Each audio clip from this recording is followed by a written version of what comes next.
The following is intended for mature audiences only. Discretion is advised.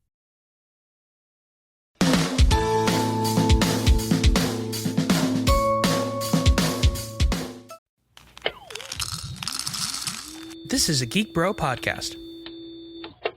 What's up, besties? This is episode 40, 16 Candles of Childlike at Best with Mike Valdes, and I am still the second part of that title. I hope you're doing well and staying safe. Thank you so much for joining us this week. I'm so excited about this episode. This week's episode is Isaac Gonzalez Rossi. Isaac is an actor, and most recently, he was on HBO's Westworld. This was such a fun conversation. Isaac and I go way back. We've known each other since high school. His mom was my choir teacher. We get all into that in this episode. We talk about audition stories. We talk about being on set. And we talk about some deep stuff as well. If you know me, my favorite kinds of conversations are conversations that are silly and also very deep and meaningful and spiritual in some form. This is an amazing conversation, and I can't wait for you to listen. So without further ado, please enjoy my conversation with Isaac Gonzalez Rossi.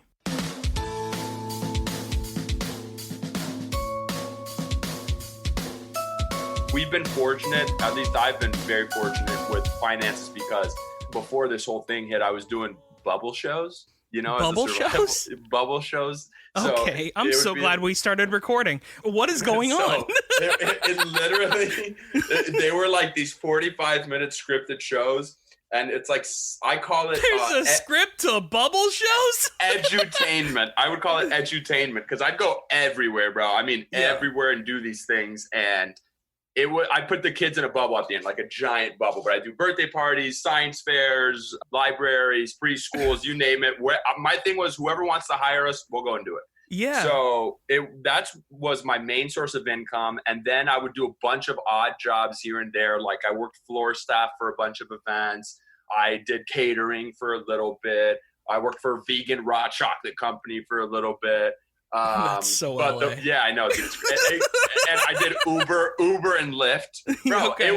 I did everything you can imagine. And aside from getting acting gigs here and there. And, yeah, of course. That was definitely a struggle. And as recently as this year, I got another job. I was working for a solar company. So it was a roofing company that sold solar panels. So I was transitioning into that a little bit. And a buddy of mine who's an actor as well works for them and has been working for them for years. So I saw how he was able to work for them, and it didn't take away from his acting. So I was like, oh, dude, right on. Can I curse on this? I can't curse on this. You can say whatever you want. I can curse? You can say whatever you want. Okay, great. Because I was like, fuck yeah, bro. I'll definitely get behind working for a job that can pay me good money and I can still act. You know what I'm saying? Dude, it's so funny because it's only funny because of the way that you and I were brought up, you know, but like this probably might not seem as funny to the listener, but like we grew up in very like conservative Christian kind of homes and that kind of stuff. And it's so funny for me, like when I saw your most recent thing on Westworld, I was like, Isaac is just saying the F word, like, which like I say it all the time. I don't know why I'm judging you, you know, like, so it's just like, but that's the way it is, dude. Like, that's like every Christian's favorite pastime is judgment. So of course, just... and it's even our own favorite pastime for ourselves. You know what I mean? Exactly. Yes. Because like I'll tell my family when I do something, I'm like, listen.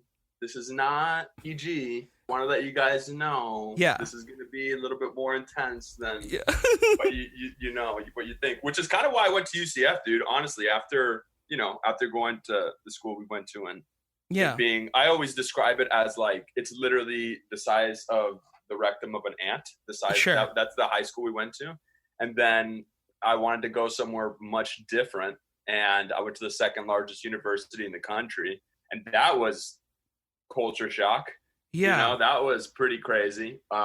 It's funny because you just get out of the bubble and you realize there's a lot of bubbles in the world, but it's interesting because everybody's kind of dealing with their own similar pastime demons, so to speak. Yeah, of course. And I kind of want to go back to that bubble for a second, just because we talk about childhood and our upbringing and things like that on this podcast. So where did you grow up? Okay, so it all started out in Miami Lakes, Florida.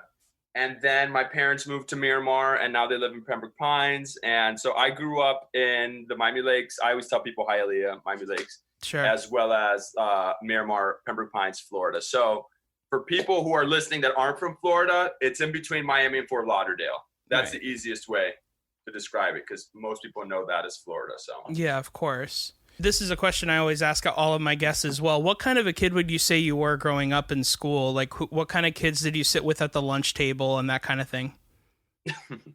I would say I was pretty shy when I was growing up as a kid, which is funny considering what I do now. Sure, same here. You know, I come from a gigantic Cuban family, so I was very close to my cousins and aunts and everybody. Like, extended family didn't exist. It was just all one big immediate family. So I was comfortable with them, but whenever other people came into the fold, I was shy. But, you know, this is the other crazy thing that I loved about where we went to school, specifically in Miami, was I didn't really understand the concept of like different ethnicities until I got older and moved out, because I would sit with Jamaicans. Yeah, I know. I would sit with Jamaicans and white kids, and like it was normal to me. Yes. You know, at the lunch table, I'm like, yeah, one of my best friends to this day is my brother's Jamaican. You know what I'm saying? Like, and I never really understood the difference, me being Cuban, between all those ethnicities until I left Miami, honestly.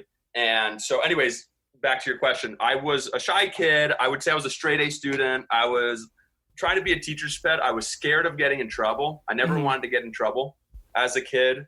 For God's sake, my aunt was my 4K teacher, you know, and she's still teaching 4K classes. Holy cow. I would just kind of say I was just kind of like a really good kid. I loved to laugh. That was what I got in trouble for in school, was laughing. You know, I couldn't stop laughing funny. In school. I just really enjoyed that. But that's pretty much it, man. What brought the performance out of you? Do you think that started in high school?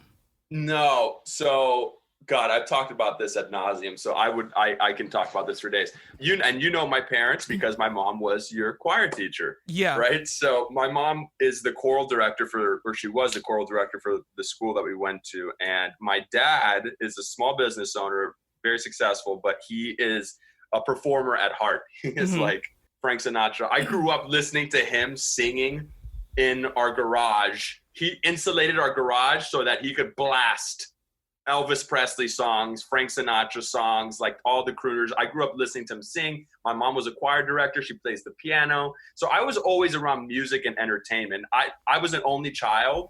So I have two older sisters from my dad's previous marriage, but I was an only child growing up aside from my cousins. So they would take me to all their parties with all their old people friends from like the golf club and shit like that, and sing and do all this weird stuff. And I was a kid. I was literally like 4 years old with 50-year-olds all around me singing these songs, you know, and drinking. I'm like, okay, this is normal.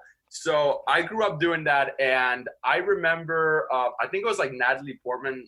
I heard her talk and she was saying something along the lines of, if you ever are in doubt of what you're doing, think about what you wanted to do when you were 10, something like that. When you were 10 or 11, think about what that's all you want to do. Because in your brain, that's the part of your brain that starts to form. There's a study done that it like interlocks with passion. I don't fucking know. Something like that. It's too smart for me. But when I was that age, I got interested in acting for whatever reason. And I went to this weird acting school in Weston. That was a scam. Was there a normal acting school in Weston? Bro, no. just yeah, there was. It was right next door. It said on the window, normal acting school. We were like, fuck that. We're not going out. Yeah, I want to go to the weird one. So we went next door to the weird one. You know, they had candy. No, so we went to. Of course they did. And you came in through the back entrance because of course you did. We went to, it was this random acting school, and I remember I didn't learn anything, and I had this intrigue about it, and literally in 2 weeks they were gone. Yeah. Like, I mean, we went there on a Saturday like we always did, and there was nothing. Like, the doors were locked, all the chairs were gone. They stole everybody's money. Whoa. So it was a complete scam. Yeah, when I was like 10. chalked You were like, I didn't even get my headshots. Yeah, dude. I remember. I'll never forget. I did the audition was a Skippy peanut butter commercial monologue that I had to memorize. There's like 500 kids auditioning, and they chose 15. You are one of the 15 people. I was like, oh wow, that's crazy. So it was whatever. I just chalked that up to like, okay, that was fun. It's done. But then it was my junior year. And I saw The Dark Knight, and I just couldn't stop thinking about it. And I would do a lot of monologues, a lot of like just Joker monologues, recreations, whatever. And there was, do you remember Mr. Spee? Were you around school when Mr. Spee was there, the drama teacher? I don't think so. Yeah, no. Maybe not. I think he might have come because you are 3 years older than me. Yeah. We had a drama teacher when I was in school that was like this crazy freaking lady. Like, I don't even remember her name. And like, she was like freaking nuts, dude. Like, she was like an actual bag of nuts. And like that turned into a person and put pants on. Like, it was weird. And then my senior year, we just didn't have drama. Yeah. That's what that was our school. You know, so that was our school. Mr. Spee came in, and I remember a couple of my friends from choir were like, oh, they're having auditions for the school play. You should audition. And I was like, I don't know what that means, but okay. Yeah. So I went in there, and he's like, do you have anything to perform? And I was like, I can do a Joker reinterpretation. And he's like, okay. So I did it. And he was like, all right, that was creepy. We're putting on Our Town by Thornton Wilder. Different vibe, but I'm sure we can find something for you. And I was like, knowing our school, would be like, that was creepy. We're doing an Easter special where we need a Jesus to die on the cross. So exactly, dude. And that's another thing. I used to do all those Easter shows. Like, I did one, I'll never forget. I did one with Jonathan Rosado and Adam. I'll never forget. What can I give him? I remember the song, dude, because it's like so ingrained in my brain. There's that, and then the Ray Boltz song that the lamb ran away. Oh, like, my God. My goodness, man. Good times. Chapel is good times. I love this episode. Good times. This is great.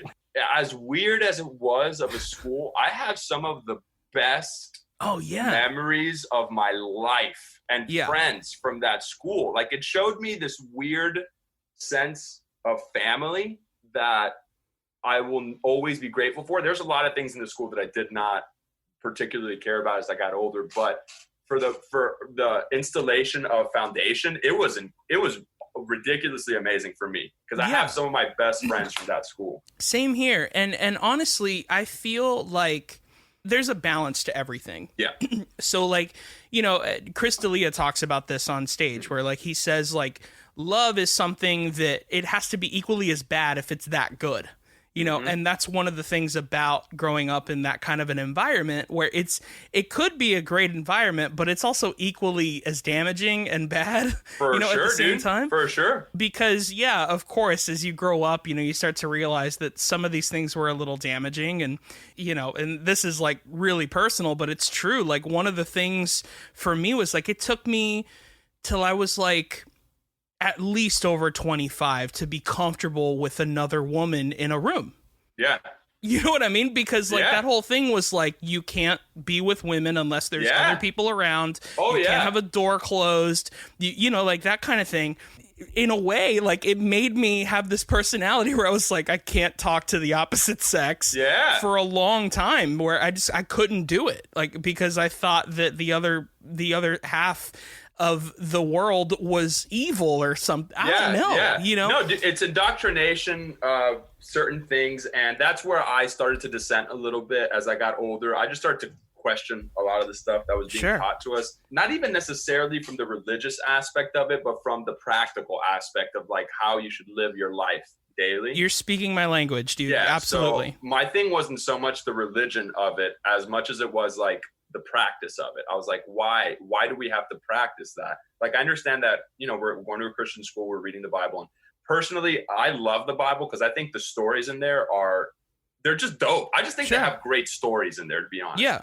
And as we got older and I had different teachers, I would just ask why. I'd be like, but why? You know what I'm saying? Like, you're not giving me an answer. You're just saying this. But my thing is like, why?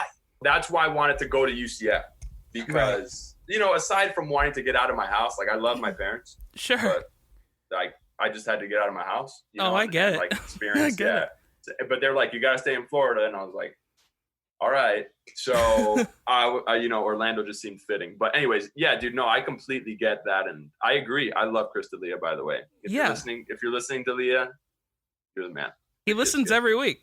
Yeah, I know. Yeah. I saw him live at the Comedy Store. Bro, that guy, I've never seen anybody crowd control the way Dude, that I got to tell you controls. something. I've seen him. He's probably the comedian I've seen the most amount of times. Like I've seen him more than I've seen a lot of bands. Like that's how much times I've seen him. I've seen him like at least 10 times. So when you were out here, were you going to comedy, like the comedy clubs regularly? I was performing there. What? Yeah. I didn't know that. You didn't? Well, this is interesting, I guess. I mean, you know, for the listener that's listening to this, you know, we've known each other for so long, but we're also like catching up for the first time in a long time. Yeah. But since 2015, when I moved to Los Angeles, my agent, like I kind of moved into stand-up kind of by accident because my agent was like, hey, you should start doing improv. And you know this because you're in LA, but everybody wanted to go to UCB and all the classes at UCB are probably $800 or something like that at the time. And I couldn't afford barely even to stay where I was. So I was like, all right, well, open mics are free. And if I just go up there and like just start talking, I guess that's improv, right? And so I just developed this like love for stand-up. And then I started getting into the grind of the whole thing. So I started performing at the Nerd Melt showroom, which sadly is gone. But I started performing there. That Chris Hardwick? Was that? Yeah, that was Chris Hardwick's club. And, well, it wasn't like a club. It was like a spot, whatever. It was like a small room in the back of a comic book store. It was an awesome room, though. I loved it. And then I performed at the Laugh Factory, at the Comedy Store, at the Improv Lab. Dude, where'd you perform at the Comedy Store? In the Belly Room? Yes. Yeah. Oh, that's amazing. Congratulations. Yeah. Well, I mean, it wasn't too much of a huge deal. You know, but it is a huge deal, bro. Well, the and not to mention is historic. There's so much history there. It is. You're definitely right, which is funny because it's historic now. Right. When I was doing it, it was like just starting to become kind of a big deal because comedians were talking about it on podcasts. And then people were like, what is this? It used to be like drug everything that you can imagine central. Yeah. Also nobody would go to these shows. Yeah, you know, like they had no one there, and now it's like wall to wall headliners that you would pay $60 to see one of them, and you can see 12 of them in one night for $5, you know, and like that's what LA is at the same time. Anyway, all that to say, going back to D'Elia, it's funny because I've said this before and it like sounds sad, but at the same time, it isn't sad. I just think it's true. You know, every time I see him, I saw him do like the last time I saw him, I saw him preparing for Follow the Leader, which is he did about like maybe 75 to 80% on his newest special that's on Netflix now, No Pain. It was awesome. Yeah, which was great. I've never disliked a single special of his. I like all of it. And I remember laughing so hard when I was with my friend and all this stuff. And we were leaving and I had this thought, and I don't remember if I said it out loud, but I had this thought where I was like, I don't think I'm ever going to be that funny. Like, it's just like, I don't think it's possible. And here's the thing. It sounds sad, but this is my truth. My truth is that I don't think I'll ever be that funny to me.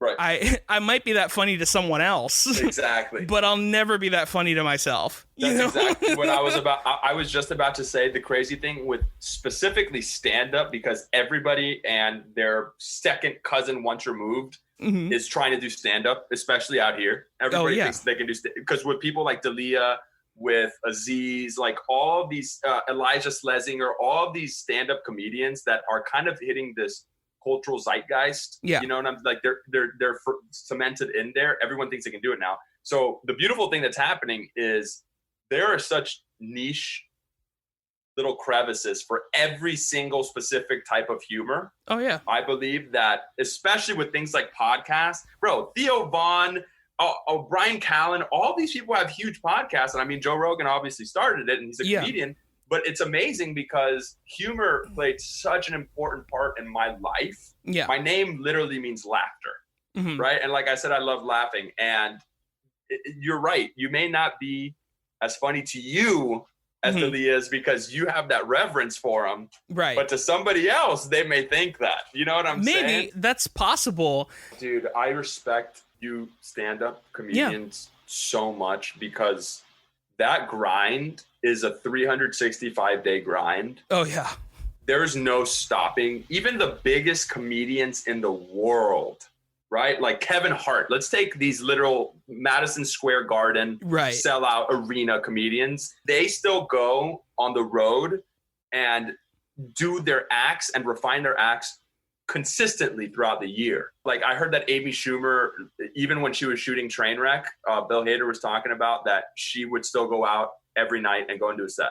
Yeah. The nights that they were not shooting, she'd go out in New York and she'd do a set because she was working on her stand-up. Yeah. I was like, dude, that is a real commitment to craft that people don't understand. And you're right, dude, because I've seen some stand-ups at the Comedy Store towards the end of the night. You can tell they haven't put as much thought and effort into it as other people, right? Like I saw one night on the lineup, there was Elijah Schlesinger, David Spade, Mark Maron, what's this? He's a ginger comedian. He has red hair. What's his name? Andrew Santino. Yes, Santino. Yeah, I saw Cheeto. Andrew Santino. Cheeto Santino. Yeah. And D'Elia. And D'Elia was on, right? And then this guy that goes with Joe Rogan, he's a skinny kid. I can't remember his name either. Came on right after D'Elia. But they were phenomenal, right? Like we probably saw a collection of 12 comics. I'd say 9 of those 12 comics were on. But then the last 3, you could tell this one guy the entire night was like, he was at the end, he goes, "You got cocaine? You sure you don't got cocaine? I would love cocaine. You got cocaine?" He did that for a good 20 minutes. And I was like, dude, that's your entire set. I mean, nobody's laughing. You're just screaming, asking people if they have cocaine. And this is weird.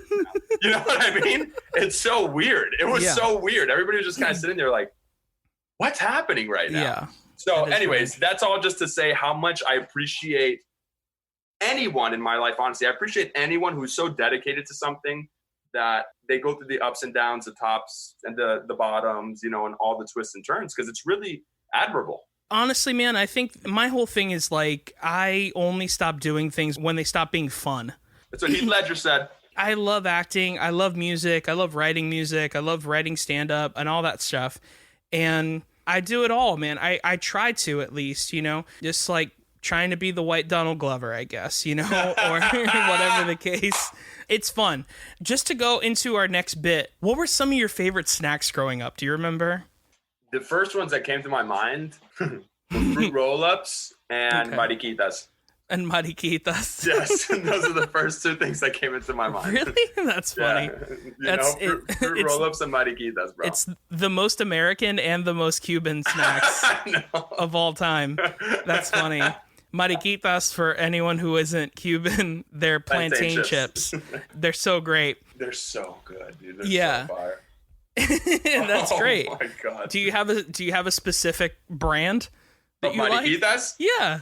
From Casa Romeo, baby. Yeah. In Davie, okay? right off of Sheridan West on I-75, right next to the old movie co. Got the old Casa Romeo used to be in Miami Lakes, but that place, dude, I don't know what it is. I don't know if they let that sit in the most disgusting grease, but that with their mojito is like... Oh, it's the best. My girlfriend's Jewish, and every time we go to Miami, she's like, we got to go to Casa Romeo. Yeah. You know, and she'll ask my mom to like ship some out here if she can. Because that's great. They are so good, bro. They're cracked. Those things soggy mariquitas in a freaking UPS box. My mouth is watering. Don't make my mouth water, dude. That's so good. What were your favorite snacks as a kid? You know what's funny is that I administer these questions, and you're like close to the 50th episode, and I ask a lot of the same questions. No one's ever asked me the same question, right? So I don't know. I still haven't figured it out. I don't know. I guess. Were you like a sweets kid? Were you a savory kid? I was a little bit of both, which this goes swimmingly into our next bit. I was more of a cereal person, to be honest. Okay. And that was more my thing. Were you a cereal guy? I am a cereal guy. I don't eat it often anymore, but I know the first two ones that came to my brain. At first, I was all about Cocoa Puffs. Always about the Cocoa Puffs. You were cuckoo for Cocoa Puffs? I got into Trix, dude. Yeah.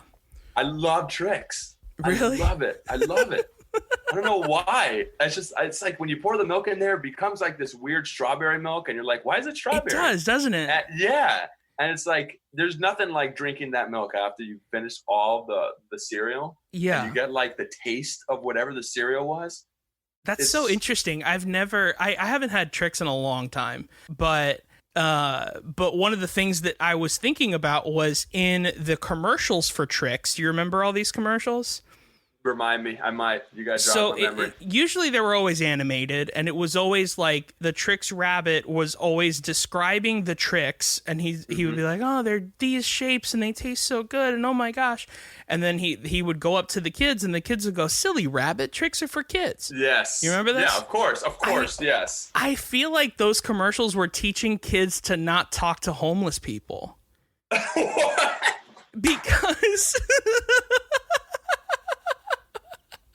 Because homeless people are very like, they'll walk up to you and like say all these things about like, hey man, I'm just trying to get to church, man. Can I just get $5? And you're just like, silly rabbit, I'm not giving you any money. Yeah.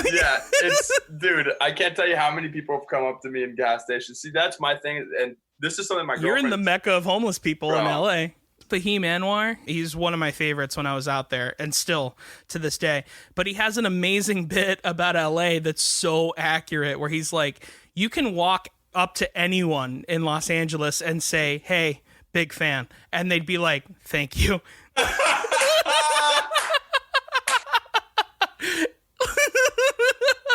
It's dude, so accurate, dude. And it's so true, man. It's like my first trip out here to LA was the summer of my spring break of my freshman year in college, because I went to school for theater or whatever, and my parents were like, all right, you want to go to LA? Let's go see what it's like. So we came out here, and my dad, when we left, my dad was like, everybody is trying to be somebody in that freaking city. It's true. We went to a Nike store. He's like, the girl that was selling me my shoes literally was trying to sell a script to me the same way, and she found out you were an actor, so you guys, it's like everybody's trying to be something, and that's why I'm always baffled whenever anything gets made, dude. Whenever anything gets made, I'm always like, wow, something, whether it's good, bad, and different, because in LA, I can't tell you how many projects I've had where they started and nothing ever ends up happening. Oh, yeah.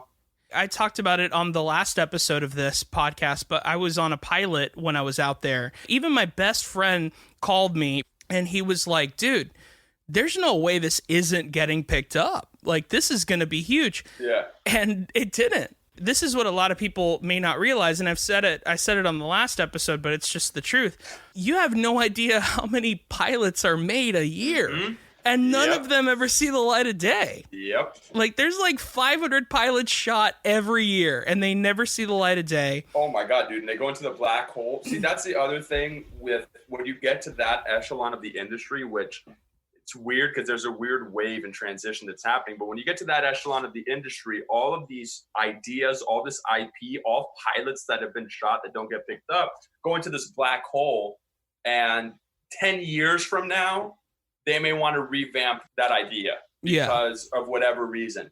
And then it ends up becoming something. But for whatever minute reason now, it's not going to happen. But that's why things like this, like Zoom, with our phone, with the accessibility to make your own content, it's a whole different, strategy. Yeah. It's nuts. I actually was just listening to a podcast today, and they were talking about how when George Lucas shot Attack of the Clones, the camera was 780p. There's better quality on your own phone than there was in a Star Wars movie. God, dude. Like, that's crazy to me. You know, like... And so that dude is like a revolutionary mind when it comes to the technology of cameras and things like that. Of course. I completely agree. But anyway, I want to move on into our next bit. Every episode of this podcast, we like to review a box of cereal. And I usually like to get a box of cereal that has something to do with my guest in some way, shape, or form. What are you covering your face for? Okay, let's go. I'm ready. Are you nervous? I'm anticipating. I've been nervous this whole time. No, so dude, don't be nervous at all. I'm not nervous, but I'm just ready. I'm anticipating what's to come. And I'm also hot as fuck. I'm sweating like an animal right now. No, I feel that for sure. I usually like to get a cereal that has something to do with my guest in some way, shape, or form. So I spoke with my sponsors over at Funko. Now, by sponsor, I mean that I like them and I buy all their products. And by spoke to, I mean that I tweeted them repeatedly and they never got back to me. So the cereal that I chose for you is Funko brand Rugrats cereal. Oh my God. Yeah, dude. I got this for you because we've known each other since we were Rugrats. So, you know, and so I want to, you know, it's hard to review a cereal over Zoom, but I figure we can use our imagination, you know? Multigrain. Well, I see multigrain. Tasty treat, fun to last, Rugrats. Well, first off, let me just say, a very inviting little child you have on that front cover. Absolutely. Who wouldn't want to buy that cereal with a semi Invader Zim type baby on front? My God, scares me even now, and I'm almost 30. So, yeah, dude. So there's that. It comes with a little toy inside. That's so beautiful. See. And also in the back, it has a little maze. And you end at the bottom. That's so cute. You see? That's bottom, beautiful. Yeah. I see that it's multigrain. That's incredible. You need to get your fibers in there. Yeah. Okay. So I feel like it'd be fun to review this cereal, but it'd be more fun to review this cereal as a Rugrat. So, so again, this is where our imagination comes in. Okay. Whenever you're ready, why don't you go ahead and give me some sort of a review as a Rugrat? Okay.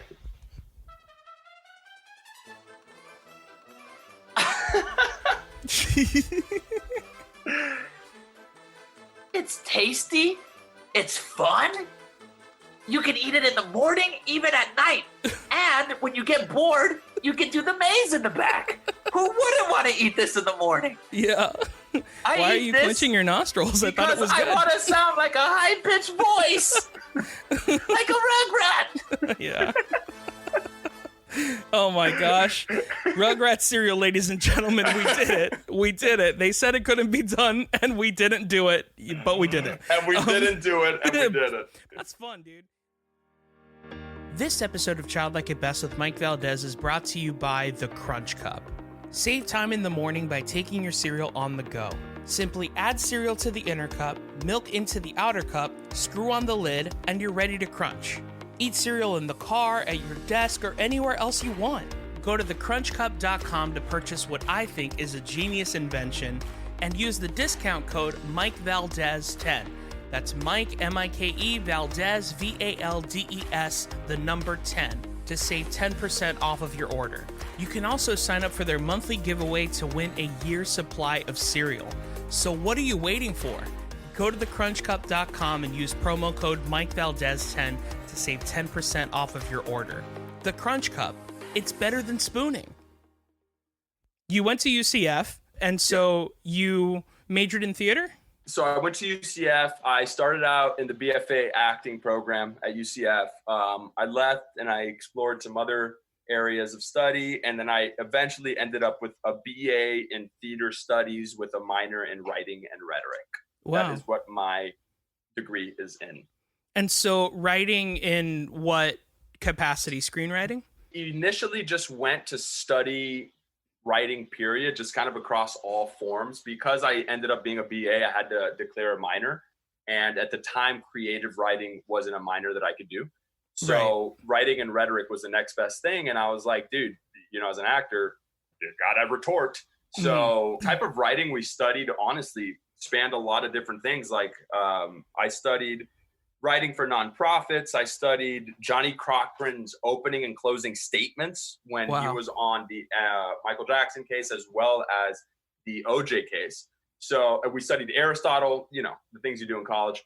And it just bled over into screenwriting. And I do write screen plays as well, but I mean, mostly short films and things of that nature. So I've tried doing a novel. Good God, that takes some type of person, and my attention span leaves so quickly. So I'm not writing as much anymore these days, but I have been writing some sketches or whatever I'm part of this sketch comedy group on YouTube called TV Babysitters. Yeah. And so I've helped to like develop ideas for that. We had one kid who was specifically a writer, or a man, I shouldn't say kid, but he did everything, and we just kind of helped with the story. So rather than the actual form of writing itself, it's easier for me to speak out loud and help develop a story. And that is important, you know, at the same time. I was able to be in a writing room for a show that I did years back.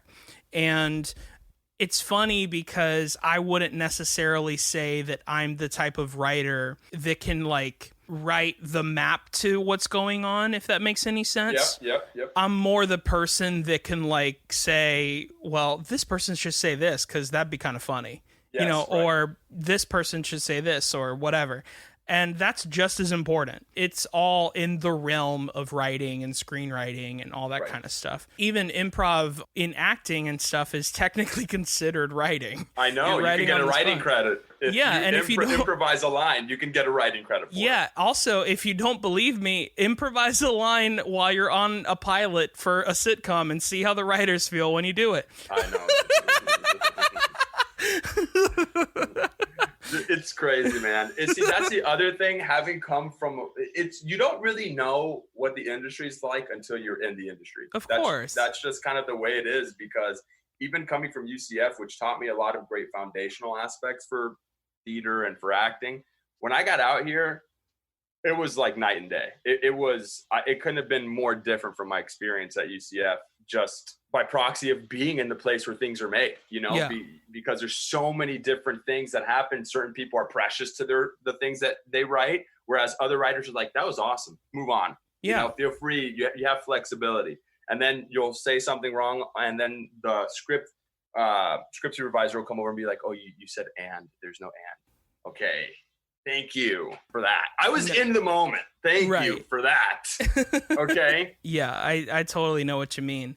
So when you went out to LA, this was 2016. Had you already had some jobs while you were here?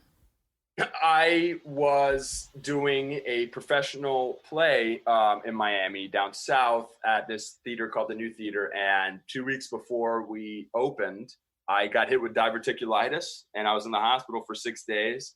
Wow. And I lost 15 pounds. I couldn't eat or drink water. And I couldn't do the play because there was, I had to do like a PICC line IV. I have like, you probably can't see, but I have like a little scar in my arm. Yeah. And it was just, I had an IV that I had to administer my own antibiotics for like 30 days after I left the hospital. Holy cow. It was pretty intense intestinal infection. Looking back on it now, I'm able to look at it through a more optimistic lens. But at the time, it was hard. And so that was the job that I had when I was in Miami. And I had done like a local commercial in Orlando and done extra work here and there. But I had one of the biggest Central Florida agencies or agents at the time, and which she's technically still a part agent today. And I love her to death. Her name is Tracy Danielle at Brevard. And she helped me when I moved out here. And I had an acting coach at the time in Orlando who gave me a lot of good advice, who was working in the industry as well. And pretty much the advice was, when you go out there, number one, save as much money as you can. You know, go out there with a certain amount of money because the economic flow is a lot different, as you know, from South Florida. Number two, he told me, get into an acting class immediately. Get into a community. Don't stay stagnant. Find a community that you can inject yourself into with people, with like-minded people that are doing the same thing that you're doing. And then number three was just be grateful every day, because he's like, the only sin that happens when you move to a place like LA, New York, New Orleans, when you go to places with a lot of culture, you got to immerse yourself in that culture, because if you don't take advantage of the resources you have there, if for whatever reason you have to leave, you're always going to look back and wish that you would have. So, make sure you take advantage of all the things that are out there that are different from where you are. I'm like, all right. So, when I got hit with that diverticulitis, it was hard, but I taught drama for a couple months after that, which was really helpful and helped me save money. And it was a blessing in disguise, dude, because honestly, it's crazy how things work out. Yeah. I got hit. I knew I was going to move to LA. I got hit with that thing in March, and I knew I wanted to move to LA right after the run of the show was over, which was August. I couldn't do the show. So the show was starting at the end of March. I ended up getting a teaching job from, I think it was the end of May to the end of July was my teaching job. And at that time, I didn't know where I was going to live, but I knew I was just moving. I was like, screw it, I'm moving. And a friend of mine said, hey, we have to renew our lease in August, but our roommate is moving out. Are you still interested in moving out to LA? I'm like, yeah. And I'm moving out in August. They're like, do you want to live with us? I was like, yeah. So it's like, I feel like also, just to cut you off, you're repeating my story of when I moved out. That's 100% what happened to me. So yeah, how did you move out to LA? What was your impetus to get out here? Almost the same exact story. In fact, the people that I knew were friends that I made from an MTV music video and commercial that we shot together, and they moved in with this other person. This other person didn't want to be a part of their lease or whatever. They left. This was around October or something like that. And then they called me and they were like, hey man, when can you come out? And so that was the plan, was that I wanted to go out there. And then I actually remember to the day I flew out on Thanksgiving Day, which by the way is the cheapest airline ticket ever, unless you're getting an airline ticket right now. So dude, my mom constantly, I don't mean to cut you off, my mom constantly is like, you sure you don't want to fly to Florida? It's only like $60. And I'm like, no. Yeah, okay. $60 and the coronavirus. Yeah, no. I'm good. Yeah. Cuban mothers. Cuban. Yeah, it's true. Yeah, Cuban mothers are like, Cubans can't get the coronavirus, stupid. Neosporin, you have Neosporin and Vicks Vapor Up. Exactly, you're fine. Neosporin, Viva Porru. That's it. You're good, dog. Yeah, man. Okay, so you flew out on Thanksgiving. Yeah, I flew out on Thanksgiving and all this stuff. I even remember this to this day, dude. I mean, they gave me this speech right before I moved that was like, it was amazing, actually. Like, it was great. And they were like, listen, man, because at first I was like, if I leave now, like, I'm going to miss Thanksgiving. I'm going to miss Christmas with my family and like all this kind of stuff, because I can't afford to fly back twice or whatever. Yeah.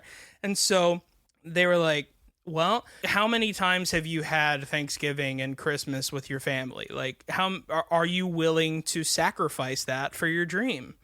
And it made me feel really inspired. And it was one of those things that I moved. And when I moved out there, I still remember it to this day, because I remember making fun of them at some point, because they were leaving for Christmas.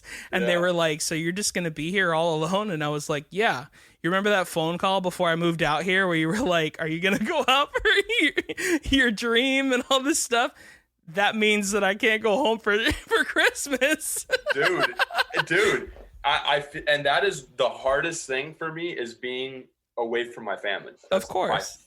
By far the hardest thing for me. And I remember actually a college professor was talking about how if you really dedicate your life to this industry and this craft, it's going to require a lot of sacrifice. And at the time I was like, okay. But he's like, it's going to require you to miss funerals. It's going to require you to miss birthdays, to miss a lot of life events that you never thought about before you were in it. And it has, dude, and that I completely understand the inspiration, because there's something at stake. Of course. You feel inspired because it's like, if I'm not going to be with the people that I love the most in my life, I better go balls to the wall and at least give 100%, because the idea of making it and not making it is something else that I've come to realize changes over time. Right. And if you don't give 100%, this is me personally speaking now, because I need to remind myself, you don't give 100%, 5 years down the line, if I only gave 95%, I'll be like, damn, what if I just gave that extra 5%? Whereas if I give 100%, regardless of what happens 5 years down the line, I'm able to say, I gave 100%. I'm happy with who I am and where I'm at now because I gave as much as I could. Yeah. You know, so I 100% feel that inspiration, dude, because you miss a lot of shit. Yeah, and LA taught me so much, man. I mean, I remember, this might sound crazy, but I got my agent a week and a half after I got there. Wow, dude. So did you have any connections? Just to put it into perspective, no. Just to put it into perspective, that doesn't happen. No. It usually takes about a year, because most people more. Yeah. If not longer. Well, I mean, and I say this all the time, but it's true. Like, LA is the kind of place where, like, people from South Carolina show up with 500 headshots in a dream, and they're just like, hey, I'm Mike Valdes. And they're like, okay, who the hell cares? And then they slam the door.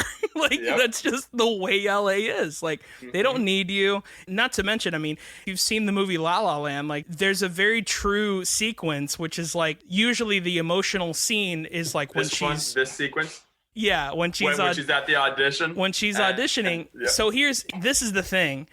That made me feel emotions, and it made me feel like, that's exactly what auditioning is like. But this is the part that made me start crying, because I was like, that is 100% what this is like, is when she walks out of the room and there are 15 people that look exactly like her. It's giving me chills talking about it right now. Like, that's how serious these things are. Like, you're like, oh, that's me if I were 15 pounds heavier. That's me if I were 15 pounds leaner. That's me if I was, 4'6". That's me if I were black. Hair. Like, like, it's just literally, it's literally just like that. All that to say, the only reason why I even bring that up whatsoever is because I was the kind of person where I was like, if I'm going to move out here, I need to work and I need to move. I'm not here to just like sit in an apartment and wonder why I'm not famous. You know what I mean? Like, I need to start working. So my whole thing is like, and I'm sure you know this, but I would ask people questions all the time. I would ask questions wherever I was. I would email people. I did all these kinds of things where other actors or whoever, even my own roommates, would be like, you can't just do that. And I was like, yeah, I can. Because here's the thing, dude. I already don't have it. So what's the worst thing that's going to happen? I'm just not going to have it. That's it. That's really all that's going to happen. So I'm giving myself a little bit more of like a fighting chance at least, and so that's how I started almost everything. Like I have these like handful of little theories that I did, because even the pilot, and I told this story on the last episode, but the pilot that I did, I was an extra, and then I got promoted. Like, it was one of those things where, like, my philosophy was, like, even if the camera isn't on you, this is the Mike Valdes freaking show. Dude. And that is it. You know the saying, there's no small parts, there's just small actors, right? Yes. I kind of have a very love-hate relationship with that saying. Yes, but me too. I really do believe that it's where you're framing it in your brain.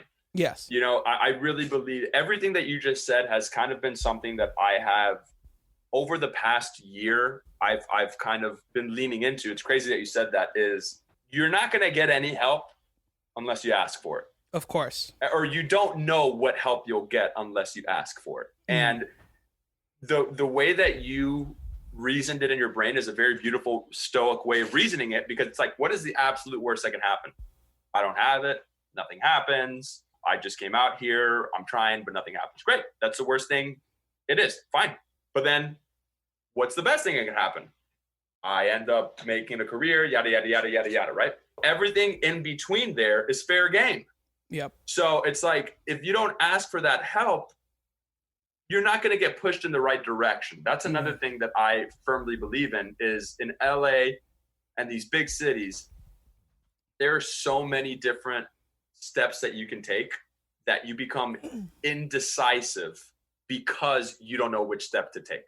Right. So you just stay in your apartment waiting for Martin Scorsese to call you to tell you, hey, I have, your next big movie role when you're not out doing shit. Right. It's like you can't expect anything to happen unless you get up, you get out, and you start doing things, which is hard in LA. Yeah. Because of all of that extracurricular thought that happens, because there's so many different things to do. And it's also tough too, because depending on who you talk to, because like some people just may not want to give you any information. Yep. Some people might keep it very close to the chest. It's all about intention, with Amen. When it comes to everything. And like for me, my intention when I would ask people questions, I mean, and I mean by people, I mean like, I would go to these, I don't know if you've ever done these, but that's how I actually found my agent. Was I did this this like showcase thing where you just like do monologues in front of agents. I worked the floor staff for one of those. Which one did you do? I can't remember. It was Jeremy Luke was the one that did it. So I did my monologue, which like I had like kind of written it myself. I didn't really actually write the actual story. Like I found the story online. I thought it was super interesting, but then I just made it like my own kind of thing, which in a way ended up becoming like stand-up in a weird way. The monologue was just me talking to this girl who used to be my girlfriend and like, why we broke up and like all that kind of stuff. The actual scene is very like romantic, or supposedly supposed to be like romantic and all this kind of stuff. And I was like, man, it'd be a lot funnier if this guy was self-aware of like how dumb he is, like that kind of thing. And he was just like, and like he's like this lovable doofus, like that kind of thing, which I feel like I do very well. Yeah. And so that was what I did.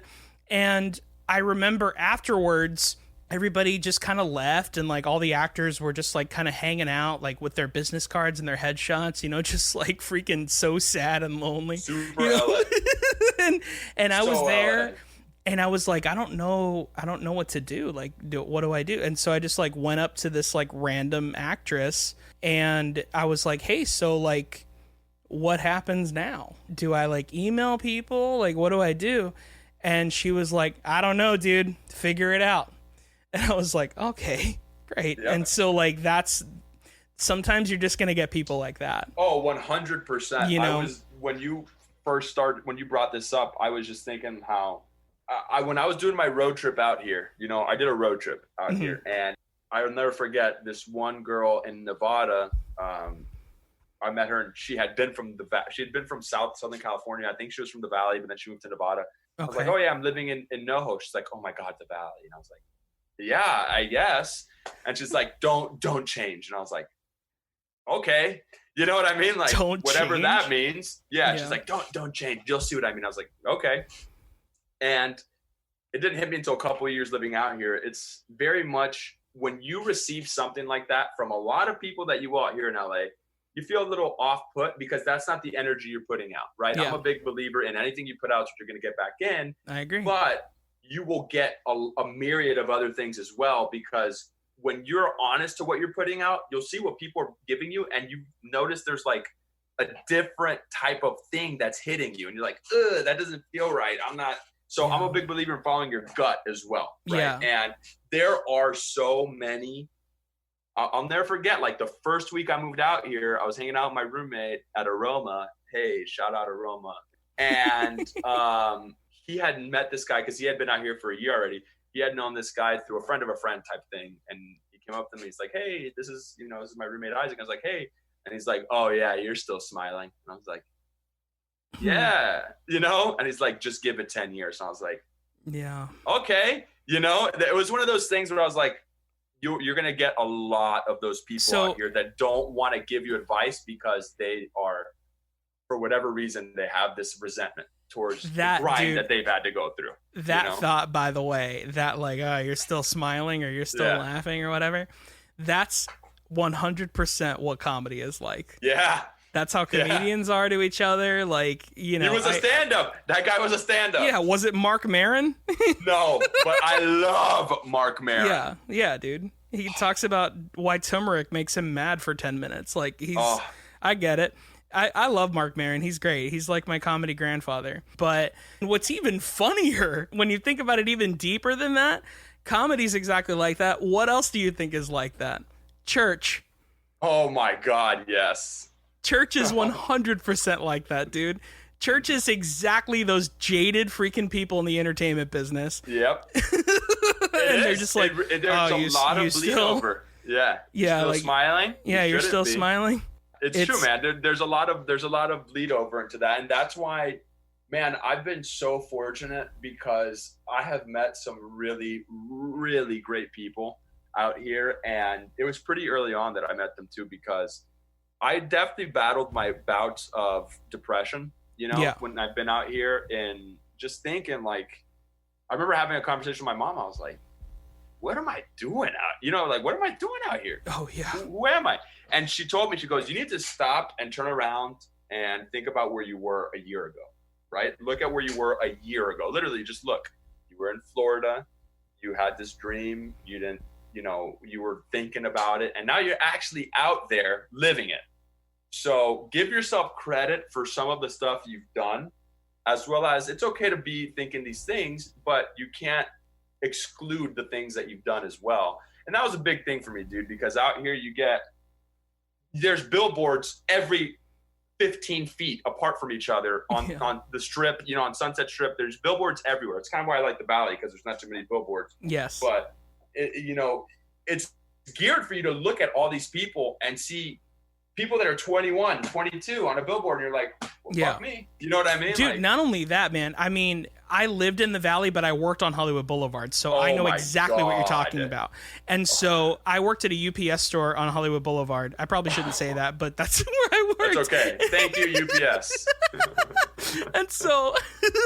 and so, like, I mean, it was great in a lot of ways because it taught me a lot of things, and I'll get into that in a second. But there were always a lot of billboards, like, all the time. I think changing, they're putting up new billboards, and you know what I'm saying, they're like, and so, like, you might remember this. Do you remember when the Grinch came out? Which one? The one with Benedict Cumberbatch? Yeah. So the billboards around in LA were the Grinch doing quotes of, like, you should move back home, like telling actors that they're never gonna make it. It's just so sad. It is, dude. How that was marketing, and B, how that probably worked for 50 to 60% of most actors that saw it, where they were like, man, I don't want to see that movie, but I should move back home,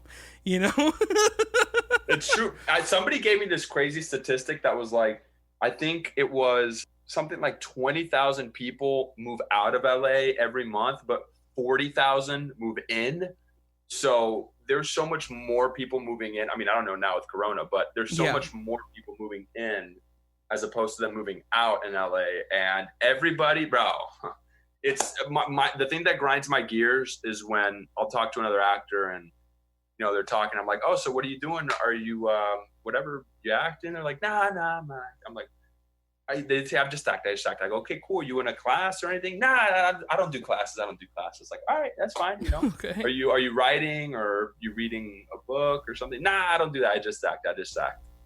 Is there anything you're doing? Nah, I just act. And I was like, all right, dude, I'll take my latte. Thank you. Yeah. You know what I'm saying? Because it's like, I'm 100%. I am there for whoever's ready to talk and like nerd out about that shit. I'm with it, bro. Let's go.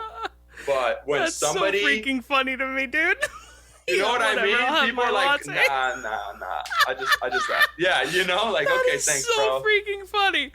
Dude, Because it's LA, like, Patton Oswalt says it so perfectly. LA's the only place where at a coffee shop you can hear people's eyes rolling. Like, yes, dude. It's so true.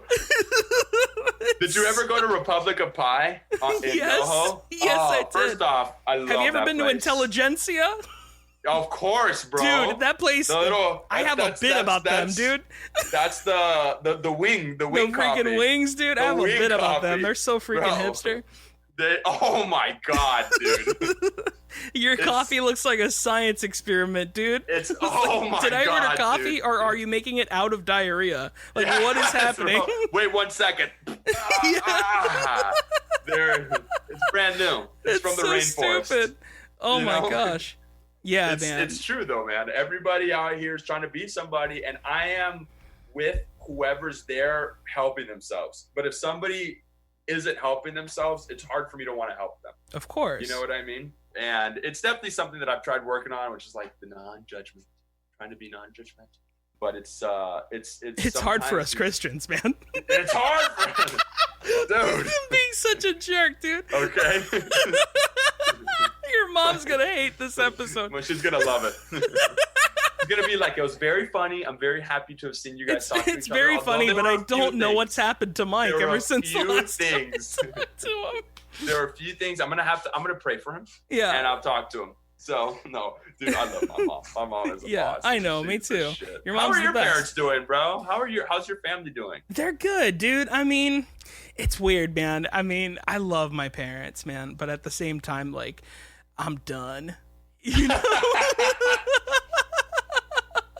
Like, I'm just done, dude. Like, I can't. It's funny because, like, it actually makes no sense that I'm actually their kid. You know, like, yes. Like, because it's just like, I couldn't be further from my family. Yes. Like, it's like the weirdest thing in the world. I mean, I wrote a joke about my own stepdad, which, I mean, he's my dad, but he's like technically my stepdad. Right. So, like, I wrote this joke because, like, we were ordering from Cold Stone on delivery, and one of the things that you can order at Cold Stone is a chocolate devotion. Have you ever heard of that? No. The ice cream. And my dad got that, and I thought it was so funny because I was like, yeah, that's who my dad is. My dad is the kind of guy that would go to Cold Stone, order a chocolate devotion, and then complain that the ice cream didn't bring him closer to Jesus. like that's who my dad is. The word devotion is in it. It's devoted. Like, did this ice cream, did the waffle cone go to Bible camp? Like, what happened? I joke, but my parents are great. They're good, lovely, man. Amazing people, and and I couldn't be any further from who they are at all. Dude. It's kind of weird, you know. Like, everyone in my family is into sports, and I'm just like the guy that is like into acting. You're the outlier, bro. Yeah, every family has to have an outlier. I'm the black sheep. No, you're the outlier. Yeah. You're Malcolm Gladwell outlier. Yeah. Okay? Yeah. That's what you are.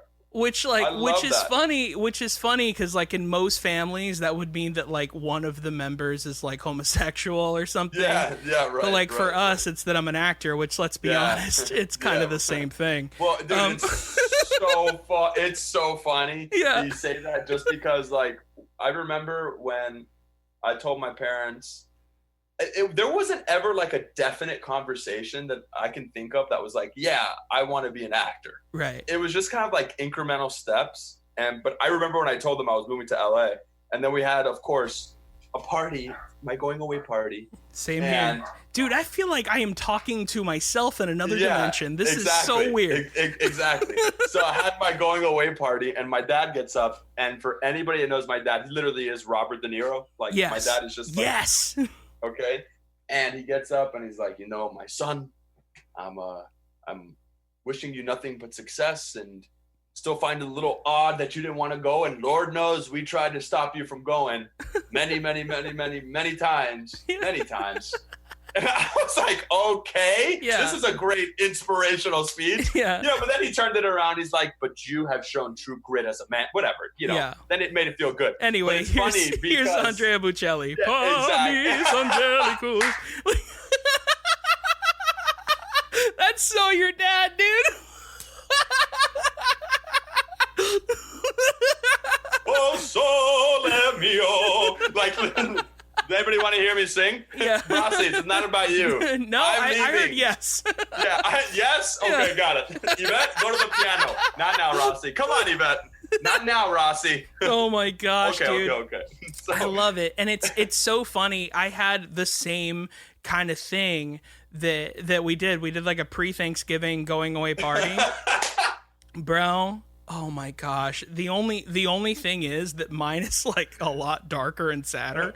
But I have my grandmother, I remember at one point she like brought these random people from her church that I've never met and still haven't seen since. Did they pray for you?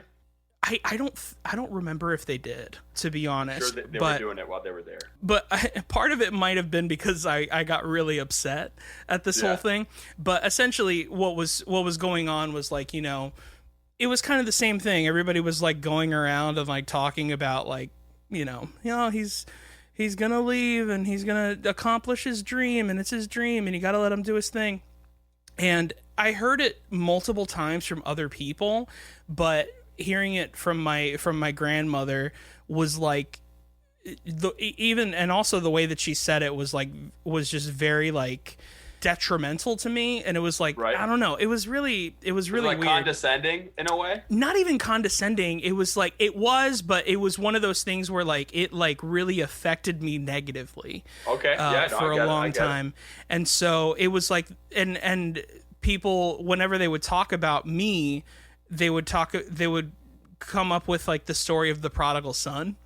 Right. And so, which like is already a kind of offensive, you know, at least to me, you know, because it's like, oh, you're assuming, it's the assumption that you're going to fail. Well, not only that, but it's also the assumption that I have to get the bad out of my system so that I can come back to where the right place is. Which and like groveling at your parents' feet. Right.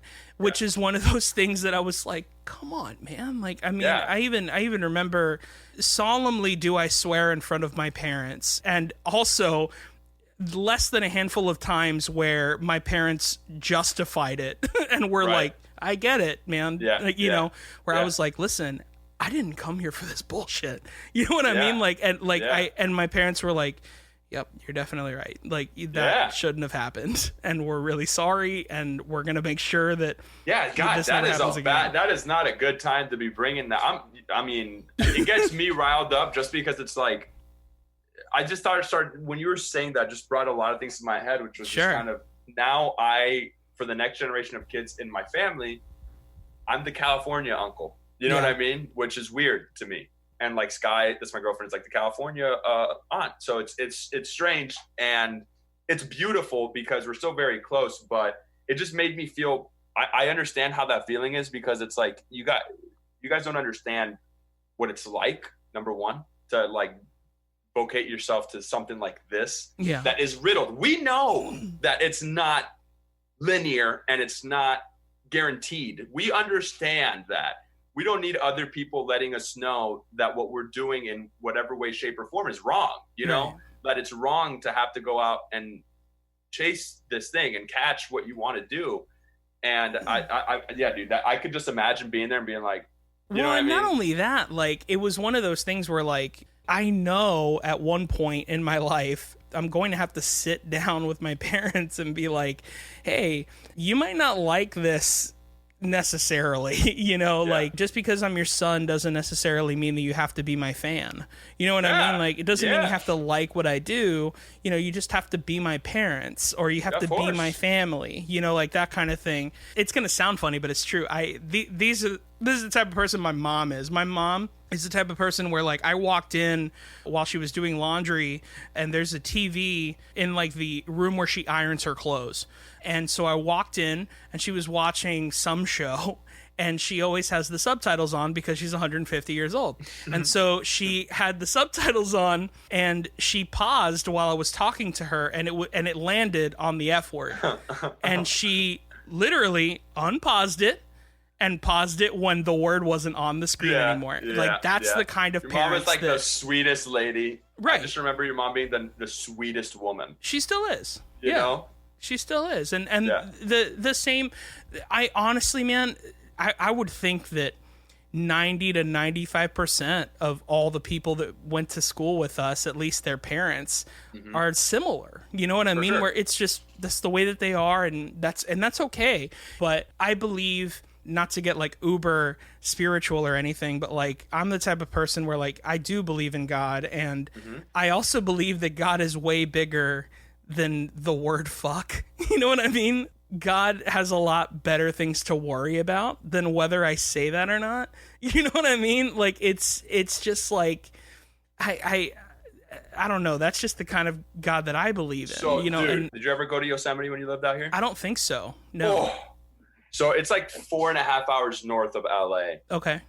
But when it comes to God and being big, that's a place where I kind of realized what it meant in terms of the grandioseness of what God is. Because you look at something like that, dude, and you're like, oh my God, that has been here for thousands of years before we were ever here, and will be here hopefully for thousands of years after we're gone. And if 1/1000th of this mountain happened to fall off a pebble, I would be crushed and dead. And that is not to sound morbid or anything, but it's to show you proper significance of the things that we worry about in terms of spirituality and things like that. Like, God is so much bigger than anything we could fathom. Dude, God is that big. So, for example, I might even cut this out because this is like super personal and that kind of stuff. I just want to tell you because we're talking. Yes. You know, a few months ago, I was over 300 pounds and I wasn't happy with myself. I also was getting auditions and getting things for roles that I didn't want to be getting, like fat guy dancing or like that kind of stuff. And like the kitschy, stupid, like at the crime scene, like grabs a bagel from the floor and then the people are like, that had blood on it, you know? And like, that's the joke, that I'm so fat that I'll eat the freaking bagel from the floor with blood on it. And so I was getting tired of that. And I also like, and this is just me, dude, I could have my agent or my manager call me and if I were to say, did they have any notes? I would rather them tell me, Mike, they just didn't think you were a good actor, than them tell me you're just too overweight. To me, that's too stupid of a reason to not get a job. So I started this weight loss journey. And so to me, it's nothing, you know, to my parents and probably even to you, like, it'll be like, you'll be like, holy cow, that's not something to squawk at. But like, I've lost a little over 60 pounds. And so it's one of those things where like, I have done it, but in my head, I'm like, I have a long way to go and like that kind of stuff. So that's why I don't really. Can I ask you something really quick? Yes. Why do you say it's nothing to you that you lost 60 pounds? Because I don't feel any different, if that makes any sense. Like, sure. I still feel, and to be fair, man, I kind of already know the retraction to my own thing. If I'm 190 pounds, I might still feel the same way. Yeah. You know what I mean? Like, who knows? You know, it's just, it's all in my psyche and that kind of stuff. But dude, on the other end of the spectrum of like being too thin, for certain things, you know, because I go into a room, the very La La Land thing. Yeah. I didn't mean to cut you off. No, you're good. Train of thought. But it's like, you know, I'll go into a room and I'll walk out and I'll see 10 fucking dudes that are like in incredible shape. Yeah, dude. Right? And like, I'm not. You have to be in shape to be a stand-up comedian, dude. Yeah. Like, Marvel should have their own gym by now. That's like, yeah, exactly. Literally, like their own gym line across the country for people to go to. And it's crazy because that's another thing that this journey has taught me. And my girlfriend is a really big advocate of body image. And she's had a huge impact in my life and my family about accepting what your body is. That's not to say you shouldn't want to gain weight or lose weight for whatever reason, but it's about being grateful for what you have in your body. And it's so hard for me, dude. I'll go to fucking auditions and I'll see some people and I'm like, why the fuck am I here? Exactly. I am not a Krav Maga elite killer of a nation. You know what I'm saying? Like, I don't understand why I'm here. The first audition I ever went on in Miami when I was in high school, they brought a group of us into a room. And it was a commercial audition at Universal Casting on Lincoln Road, when it used to be on Lincoln Road. And it was 5 of us, and we all had to go. And it was one of those auditions that's a slice of life. Tell us what you like to do on the weekends, Mike. You know, it was like those types of auditions. Like, and the guy that went before me literally got up there, and he was like this beautiful, like Middle Eastern Israeli looking man. And he was like, yes, no, I do Krav Maga. I am a black belt in jiu-jitsu. I like to run 7 miles in the morning, and I like to go for a 3-kilometer swim just to wind down in the evening. And then the dude was like 6'2", gorgeous, fucking ripped, and he was describing every way you can to kill a man. So they bring me up there after 17-year-old skinny Isaac.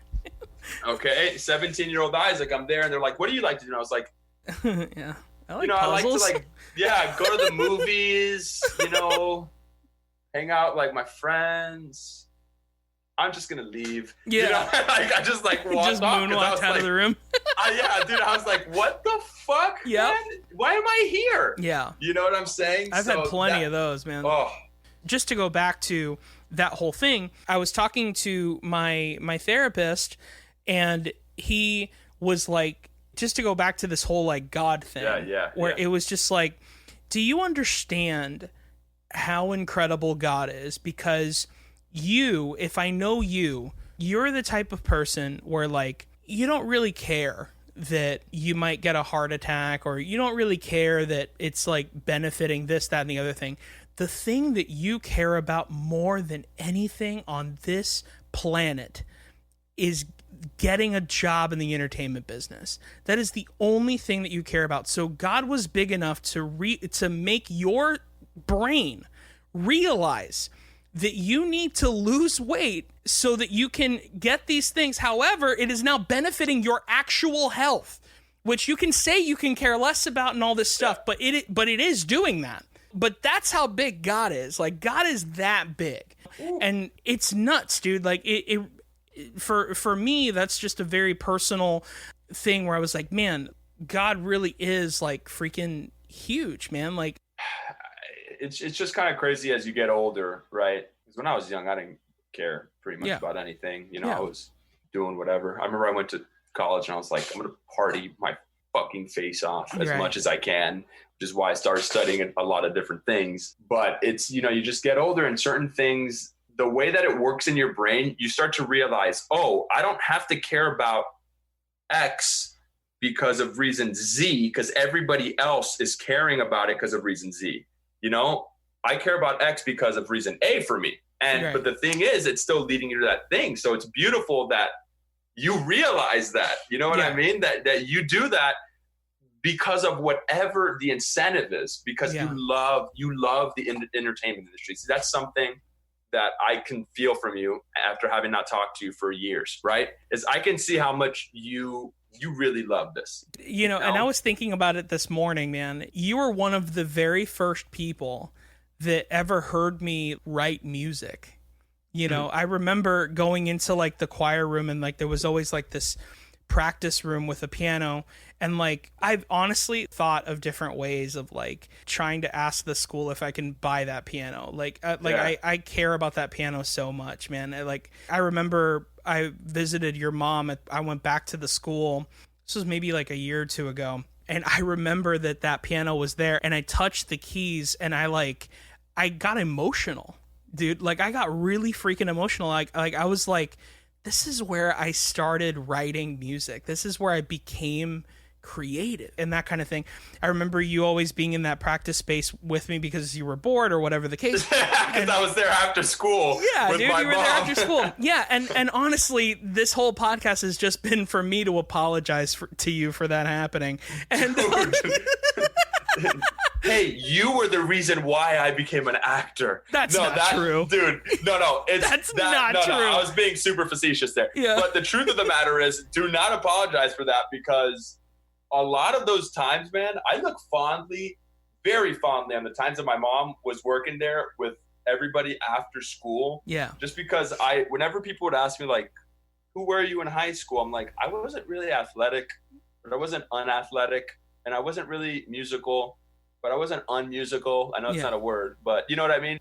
I would hang out with a lot of athletes because I just grew up playing sports, but then I would hang out with a lot of musical people. You know, like I always said, I could fucking get down with the nerds because I would read comic books and be obsessed with everything they were talking about. I'm like, I'm wearing a Naruto shirt for goodness sake. Okay? It's an Akatsuki shirt. So it's like, I would get down with all of that shit, but at the same time, if somebody wanted to go and talk about the Heat, I could talk with them about the Heat for 1,000 hours. So I looked very fondly on those times after school in the choir room with all of you guys, because first off, it seemed like a safe space. That was something weird about that choir room to me. Very true. You know, it seemed like a safe space that we could just be weird. You know what I mean? Mm-hmm. And I don't know if that was because of my mom or just because it was the musical. I don't know what it was. You're saying some stuff that I'd never thought of until you said it, and it's just I feel that it's very true. Yeah, it's definitely it was very true. A weirdly safe space for us to kind of just unleash, you know? So I look very fondly on those times. So you do not have to apologize to me for anything. I mean, I was for that. joking. I don't remember. No, you are serious. God damn it. No, I can't say that I remember any of the songs that you were writing. Yeah, me neither. But I know it was happening. Yeah, I definitely don't think they were good. You know? So I finally remember what I was going to tell you. Yes! Another thing. So here's another thing, you know, that I talked to, I talked to my therapist about this, and like, it's just weird to say, like, I talked to my therapist about this. I love it. Is your therapist Christian? Yeah. Okay. But also has like a real world like mentality. Nice. Like, you know what I mean? Like, just like he's open. He's not like this. Right. He understands that there's more on the scope of things than just exactly that. He's one of those guys where like, yeah, I believe in God, but also I like to use my brain and question things sometimes. Do you get anxious ever? I do, and it's been recently that I realized the anxiety forms in my stomach. Yeah. And I've always had stomach issues since I was a kid, and I would think about when I would get them, and a lot of times is when I would be anxious. So I get anxious, not as much as I used to, but I definitely get anxious, especially for like big auditions and shit like that. Oh yeah, of course. Yeah, and so it was, you know, I tried pinpointing, you know, because he has these like amazing tactics, you know, that he uses on me. Like, I'll say something like, oh, I can't do that because then this will happen. And he goes, okay, then what? I mean, I guess then this will happen. And he'll be like, yeah, but then what? And I'm like, well, then I guess I'm just here. And he's like, yeah, you're not going to die. Like, nothing's going to happen. You're fine. You know, that kind of thing. And one of my things for a really long time was I was like, I need to be in the entertainment business now, you know? Mm-hmm.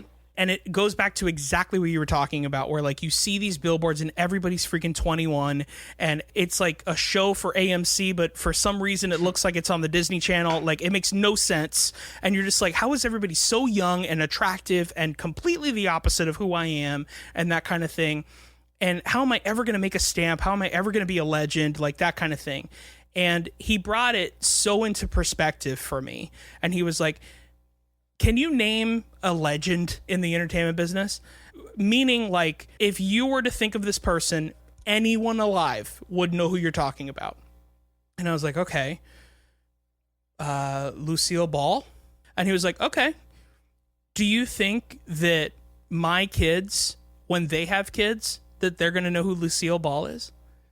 And I was like, I don't know. Maybe. And he's like, maybe.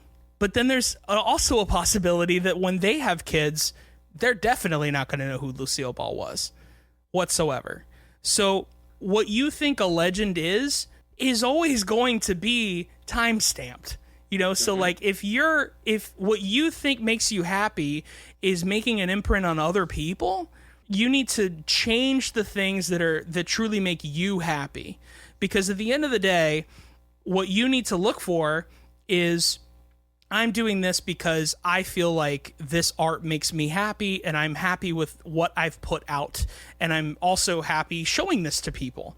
But also, I didn't make this so that people will talk about this after I'm dead. Which, again, there's nothing wrong with that. But if you go into a project thinking that and wanting to do that constantly, you're just setting yourself up for failure, dude, because that is just never going to happen. You know, like that kind of thing. And so it's just something that I was thinking about while you were talking about that whole, like, about Yosemite, about that, the infinitesimal size that we are in comparison to Yosemite. Exactly. You know, and it's the perspective of it all, which is 100%. I mean, dude, it's crazy to me because, like, when I was fortunate enough, when I did the Westworld episodes, I remember being on set and remembering how crazy relaxed it was. Even though it was one of the biggest shows, you know, in the world, it was so relaxed and everybody wanted to be there. Every single person, maybe they were faking it or not. I like to think I'm a good judge of character. They all wanted to be there and they were all happy to be there. And for instance, like the costume designers, they were talking about how the showrunners showed a certain amount of loyalty to them in a town that's not loyal. by bringing them back every single season. You know, just things like that. People would say that about they only had the good things to say about people. And it just got me thinking, because I've done a lot of other projects much smaller where people do not want to be there, and it shows. Yeah. And they're not there to make something like I mean this completely. I don't think the people from Westworld were there trying to make something that's going to make people remember them once they're dead. Right. I think they were doing it because they just wanted to do it. Right. You know what I'm saying? Like, that's really what was the impetus of it all, was like, I'm proud of this. I want to do this, and I want to be here doing this. Which is so funny, because that is what is going to make that legendary. Exactly. It's like the audition tactic. If you go in there with an attitude that you don't want this, there's a huge chance you're going to get it. Yeah, dude. Mark Hamill has a great, I forget what, I think it might have been Chris Hardwick's podcast. Mm-hmm. I think it might have been The Nerdist back in the day. Yeah. But he has this great story about an advice for young actors, which was when he went into audition for the Joker, for the voice of the Joker in the Batman animated series. He was saying, he's like, they're not going to cast Luke Skywalker as one of the biggest villains of DC comic book history. So he went in there, he's like, I'm going to give him the best damn Joker that they can ever hear that they can't cast. So he goes in there, he does his Joker thing, he leaves, and he's like, that was fun. All right, it's fine. A couple weeks later, his agent calls him, and he's like, all right, well, you booked the Joker, and you start shooting on Tuesday. And he was like, no, I didn't. Like, no, you booked. He's like, nah, no, I did. They're like, no, you did. He's like, I can't do it. And they said, oh, no, you're doing it, because it's going to be a nice check, but you are going to do it. And so whatever, he ends up doing it. And his advice to actors was, when you want something so bad, they can smell that desperation for wanting it in the room. But when you go in there and you don't care, that doesn't mean you don't put in work. But when you don't care whether you get it or not, there's this weird, like you said, you become enticing. There's something about you that is like, wait, why does this guy not give a fuck? That was weird. He gave a great audition, but did you see him not giving a fuck? Right. You know what I mean? The metaphor that I use is that Hollywood is a lot like talking to a girl at a bar, you know, where everybody wants her number. You got to go up there kind of just like, I mean, you're really awesome, but like I could kind of care less, you know, and then that girl's like, yeah, but why don't you want my number? You know, bro, it's like the laws of attraction, right? It's like that law of attraction thing, which is really true. You go in there, oh God, man. And I can't tell you how many times I've kind of given the worst audition of my life. I'm like, whatever, fuck it. And I get a call back. And then the one that I'm like, oh, dude, I literally just like, I was in it. I was feeling it. And radio silence. Yeah. I think the real way to do it is to go in there, have fun, and give them something that they definitely can't get from someone else. Amen. Which you're going to do inherently. That's another thing that I've been leaning into is like, oh, I am me. And I have an acting coach out here who, he said this on the first night of our new acting class, which made me super emotional. He like looked everybody dead in the eyes and said, you are enough. And some people would like look away and he'd be like, no, look at me. You are enough. And people were uncomfortable with that, you know, because you're not told that in LA. You're not told that, period. Even my girlfriend has a friend. She works a lot. She's been working for a long time. She's been a part of some of the biggest franchises.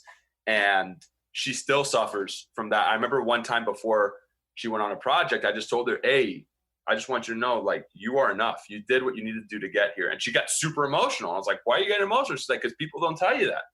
Yeah. You know, nobody tells you. People on set are always like, great job. You did a great job today. Great job. You know, but it's not like sincere in the fact that you are enough. What you're doing is enough.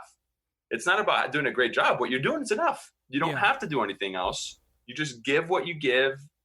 I stick by the standards of be a good person, work hard, and contribute. And I mean, bro, who's not going to want that on a set? Of course. This episode of Childlike at Best with Mike Valdes is brought to you by Real Good Foods. I am so excited to announce that Real Good Foods has launched their very first dessert item, ice cream. Real Good Ice Cream is the first ever super premium better for you ice cream. It's extra creamy, so there's no icy or chalky texture like other light ice creams, making it a real ice cream experience with real ingredients. Only 180 calories and 4 grams of sugar per serving.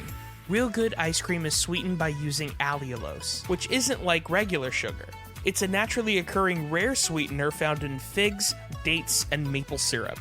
Ultimately, it has 1/10 the calories of cane sugar, which means it won't spike your blood sugar levels. Real Good ice cream comes in a variety of flavors, and starting today, they can be found at realgoodfoods.com and the Vitamin Shop. And guess what?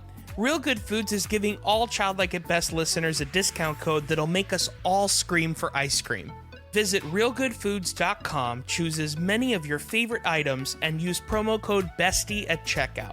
That's BESTIE at checkout to receive 15% off your order. Real Good Foods. Keep it real. That's amazing, man. It just made me think of an audition I had for 911 Lone Star. Okay. You know that it's like a Fox show now with Rob I'm sure Lowe my or whatever. dad watches it. Yeah, it's on Fox. It's one of those, like, you know. I'm it's one sure of the those shows. tagline is, every dad watches this. Yeah, exactly. Are you a dad that likes TV? Are you a We dad? got Watch you. TV at 7. Yeah. You'll find out. Yeah, exactly. Okay. And I did the audition, and the best thing I can get in the audition room was like, that was great. Now let's try it this way. When they say that, I'm like, I always say, let's play. Oh, yeah. Like, let's do it. I'm ready. So I did it a few other ways, and I was like, that was really good, whatever. And they really fine-tuned me. And then I left, and I actually met Rob Lowe by chance. Nicest guy in the world. Nicest skin I've ever touched. Sure. It sounded weird. It's not. Dude, that's to go into a small tangent about this. Having met celebrities in real life, working in Hollywood Boulevard, and like actually seeing what John Stamos looks like in real life, it's like unreal. You're just like, of course you're famous. God. You're the most beautiful person I've ever seen. Okay, new tangent. When I first got out here, I did extra work just because I wanted to get experience on a big set. Yeah, I did here. Suburbicon for George Clooney. He directed it. The Coen brothers helped them write it. Whatever. Beautiful. So it was his directorial debut, I believe, or he did whatever. George Clooney directed it. We did a big overnight shoot, and then after we were done, I saw people were going by Video Village to talk to him. Yeah. And I was like, oh, fuck this. If people are going to talk to him, I am for sure going to go talk to Clooney. So they were all walking over there, and I just went up to him, and I made sure like nobody else was around me. I'm like, hey, Mr. Clooney, my name is Isaac Rossi, because I go by Isaac Gonzalez Rossi now. That's a whole reason. But IGR. IGR, baby. I was like, my name is Isaac Rossi. I just wanted to thank you for the opportunity for this, and I wanted to say I admire your work, whatever. And that guy, when he looked at me, I'm not gay, but I get it. I'm like, dude, if you wanted to, I am talking to myself in another dimension. I have said those words exactly. Okay. I have said those words exactly. I have said, I'm not gay, but I get it. Yeah. I looked into it's his eyes, man. He looked right into my eyes, and he's like, Isaac, thank you for being here, man. We really couldn't have done it without you. And I'm sure he might have said to everybody, but he didn't have to. He's fucking George Clooney. I've heard that from multiple people, is that he's the kind of person that can literally make you feel like the only person in the world. He taught me so much from that one night. Not just that, but he taught me the way that he was walking and interacting with the extras, to flipping a switch like on a dime to go back into director mode. He just taught me so much that you are able to be professional while still being personable on a set. Yeah. It's not impossible to have that switch turn on, because he'd be walking through the crowd of the extras, and the extras were talking about drinking. He's like, hey, where are we going to drink after this? Whatever. He was just being funny, being dumb. And then his DP would come up to him and be like, I need to talk to you. And immediately it would be shift. It was like, wow, that's like a professional. That's somebody who is uber professional at what they're doing, that they're able to get along with every single layer of this process that's happening, Dude, I had a similar moment when I was on the pilot it was called Charity Case. It was with Courtney Cox and Chris Parnell and a bunch of different people. Oh, and God, I love Chris Parnell. Okay, me too. And so essentially what happened was I was an extra for this like workplace comedy kind of a thing. And I was getting over a cough at that time. And so, you know how like when you have a cough and you're like trying not to cough, so you like hold it and then it just like starts making it worse. And then you have like a coughing attack. Yep. So that's what was happening. And then it was starting to get to a point where I was like ruining shots. Yeah. And so people were like, all right, somebody get this kid water. Like, I mean, people were like upset. At least it seemed like it. And so I was like, oh my God, I'm freaking fired. And I'm never working again. Yeah, dude, I'm freaking fired. And not to mention, like, as an extra, like, you're glorified furniture. Like, that's literally, it's the worst. And so I had taken a week off of work and I didn't have any money for food. So I just went into the holding room and got my backpack and then went to Crafty and filled my backpack with food. And so I was filling my backpack with food and a security guard comes in and goes, hey, are you Mike? And I go, yeah. And then she looks at me and looks at my bag and goes, what the hell are you doing? And I was like, nothing. It's not a huge deal. And she was like, I was listening to the walkie. They're talking a lot about you. And I go, yeah, man, this freaking sucks. And, I forgot exactly what I said, but I was like, yeah, this is probably not that great. And she was like, no, actually, they're saying really good things. And then I was like, okay, that's cool. And then she like leaves. And then I just kept putting backpack in my food. Yes. Or putting food in my backpack. Your backpack. Yeah, and putting backpack on my food. and then the freaking AD comes in and he goes, hey, Mike. And I go, yeah. And he looks at me, looks at my backpack and goes, what the hell are you doing? And I'm like, nothing, man, nothing. It's not a big deal. I got caught again, dude. I get caught stealing food twice, So funny. And then he was like, listen, man, the director wants to talk to you. They want to see if you're available for the rest of the week because they want to write a role for you. And I was like, oh my God, this is crazy. And I ended up talking to the director and all this crazy crap started happening. But anyway, all that to say that when you're an extra, which this, especially when you're working with like A-list talent, and things like that, the AD is like, you do not even look at the person. Don't even make eye contact with the lead. Like, talk to them. Cut your own tongue off before you even think of talking to them. It's like that the kind high of school thing. Cafeteria. Yeah. And so my brain was very like, I'm not looking at anyone. I'm not talking to anyone. And so the person that I was really, really into on that show was Chris Parnell. So I was like, I am definitely not talking to him whatsoever. Yeah. And at one point I was, we were in this banquet scene. I mean, 200 extras. Like, it was a huge scene. There was like a stunt that was involved in it and like all these different kinds of things. And it was a scene where he was improvising the whole time. And it was just awesome getting to see him work and improvise. And like, he was in a motorized wheelchair. So like he did like a bunch of like different tricks. And I was like, this is his timing awesome. Has to be like, oh, it's impeccable. So good. So this is the part that freaking flips my wig, is that I'm there getting ready for my scene and they're switching lights and things like that. And he's like about to sit down to like open up his book, and then he kind of looks at me and like has like this curious look, and then just goes up to me and goes, I'm Chris. And I go, hey Chris, I'm Mike. And in my head I'm like, I know who you are, dude. But anyway, I was like, hey, how you doing? And he goes, hey man, listen, I just wanted to tell you, you're really killing it today. Nice. And I was just like, yo, this was worth everything. Bro, getting an SNL alum to just be like, hey dude, you're freaking talented and you're fun. And I wasn't doing anything great. Like, I wasn't doing anything special. That's the point though, bro. Yeah. That's the point. Yeah. It was just a crazy thing. And then we ended up talking for like 20 minutes in between shots and just about nothing. And like in my head, the entire conversation in my head, I was like, dude, I'm having a conversation about houses and where to live and what coffee shops to go to with Chris Parnell. Why am I here? Like that kind of thing. It was a crazy situation, and just to move on into, we were talking about with you, that has to be what it felt like being on Westworld, right? Oh, dude. So tell me the audition story. How did that happen? I'll take you through the beginning. Yeah, all the please way do. To everything. People ask me, it's funny because after that first episode came out, a lot of people from Miami that I don't really talk to, never been close to, not like you, not like people that I grew up with. Yes. You know what I'm saying? Like people that I might have met at a party. Let me guess, they were all your best friend now? Oh no, they're like, so many people hit me up. They're like, hey bro, how'd you get that audition? And I was like, I worked hard for 10 years. How do you think I got it? Yeah, I was like, just...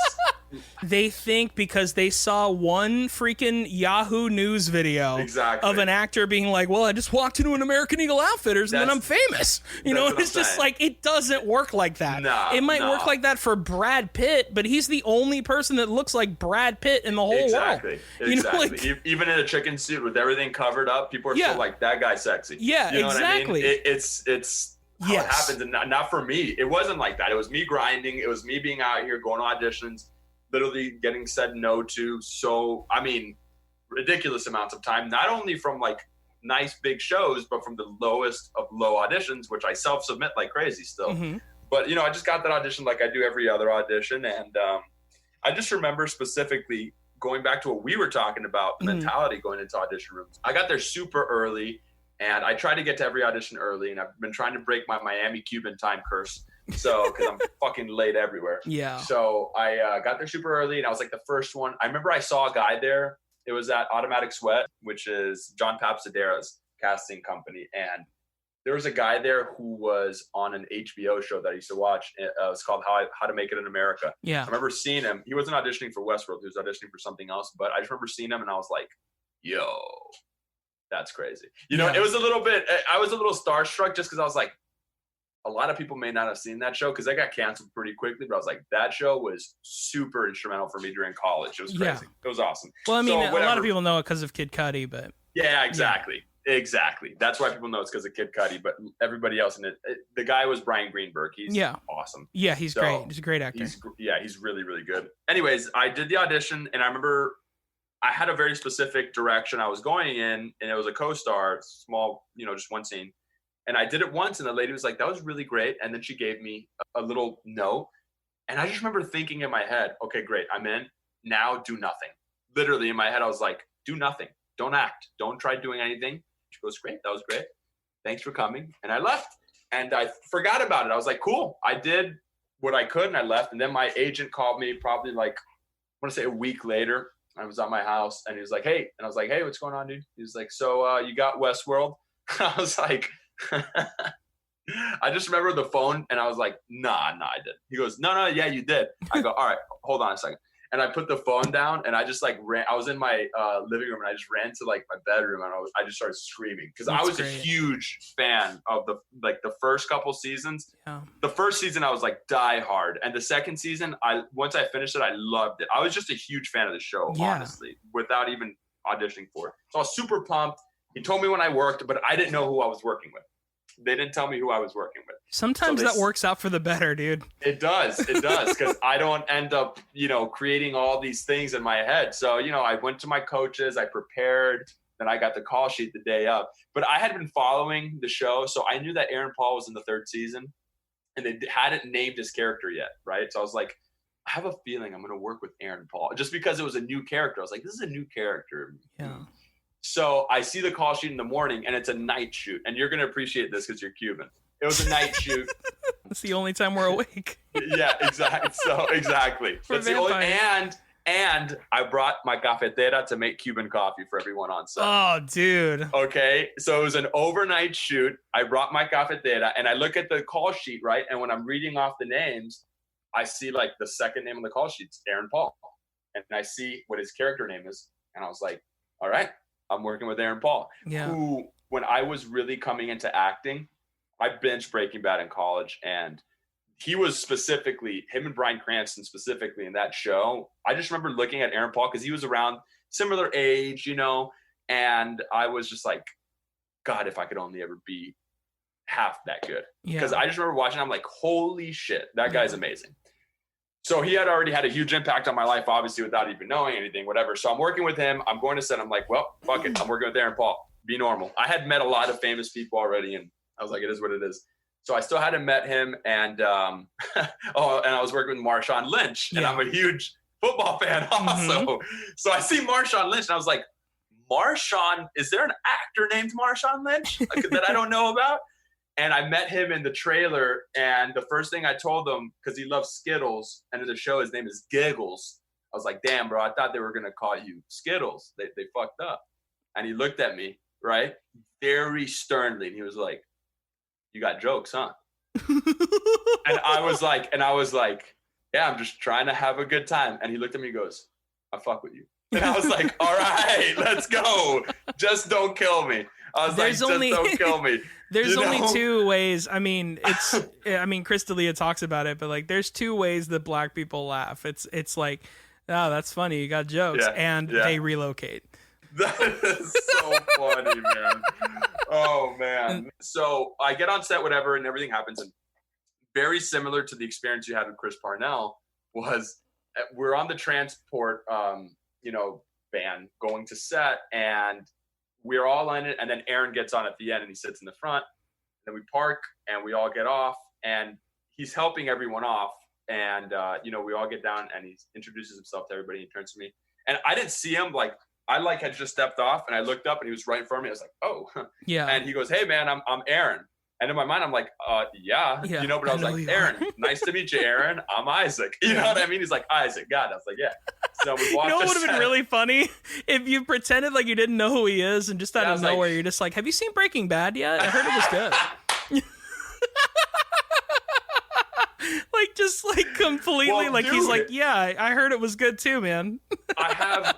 That just leads me into like an extra. This is what you should never do as an extra. Is we were sitting for lunch that day, and which was like at 3 a.m, and this guy comes over, and the scene that we shot for the first episode, it was like in this sex party thing. Yeah. So people were dressed ridiculously. Yeah. And so this guy was like wearing like a tiger leotard that was like ripped, and he had like blood stains on. You know what I'm saying? Like, he looked ridiculous. And first team is sitting, and we're just all kind of talking, shooting the shit, whatever, laughing. And then he just sits down and he starts asking Aaron these questions, but he starts talking to him like he knows him. He's like, Aaron, right? Right? You know how the media is, Aaron. And Aaron was like, yeah, sure. And then he's like, what do you hate most when people ask you questions?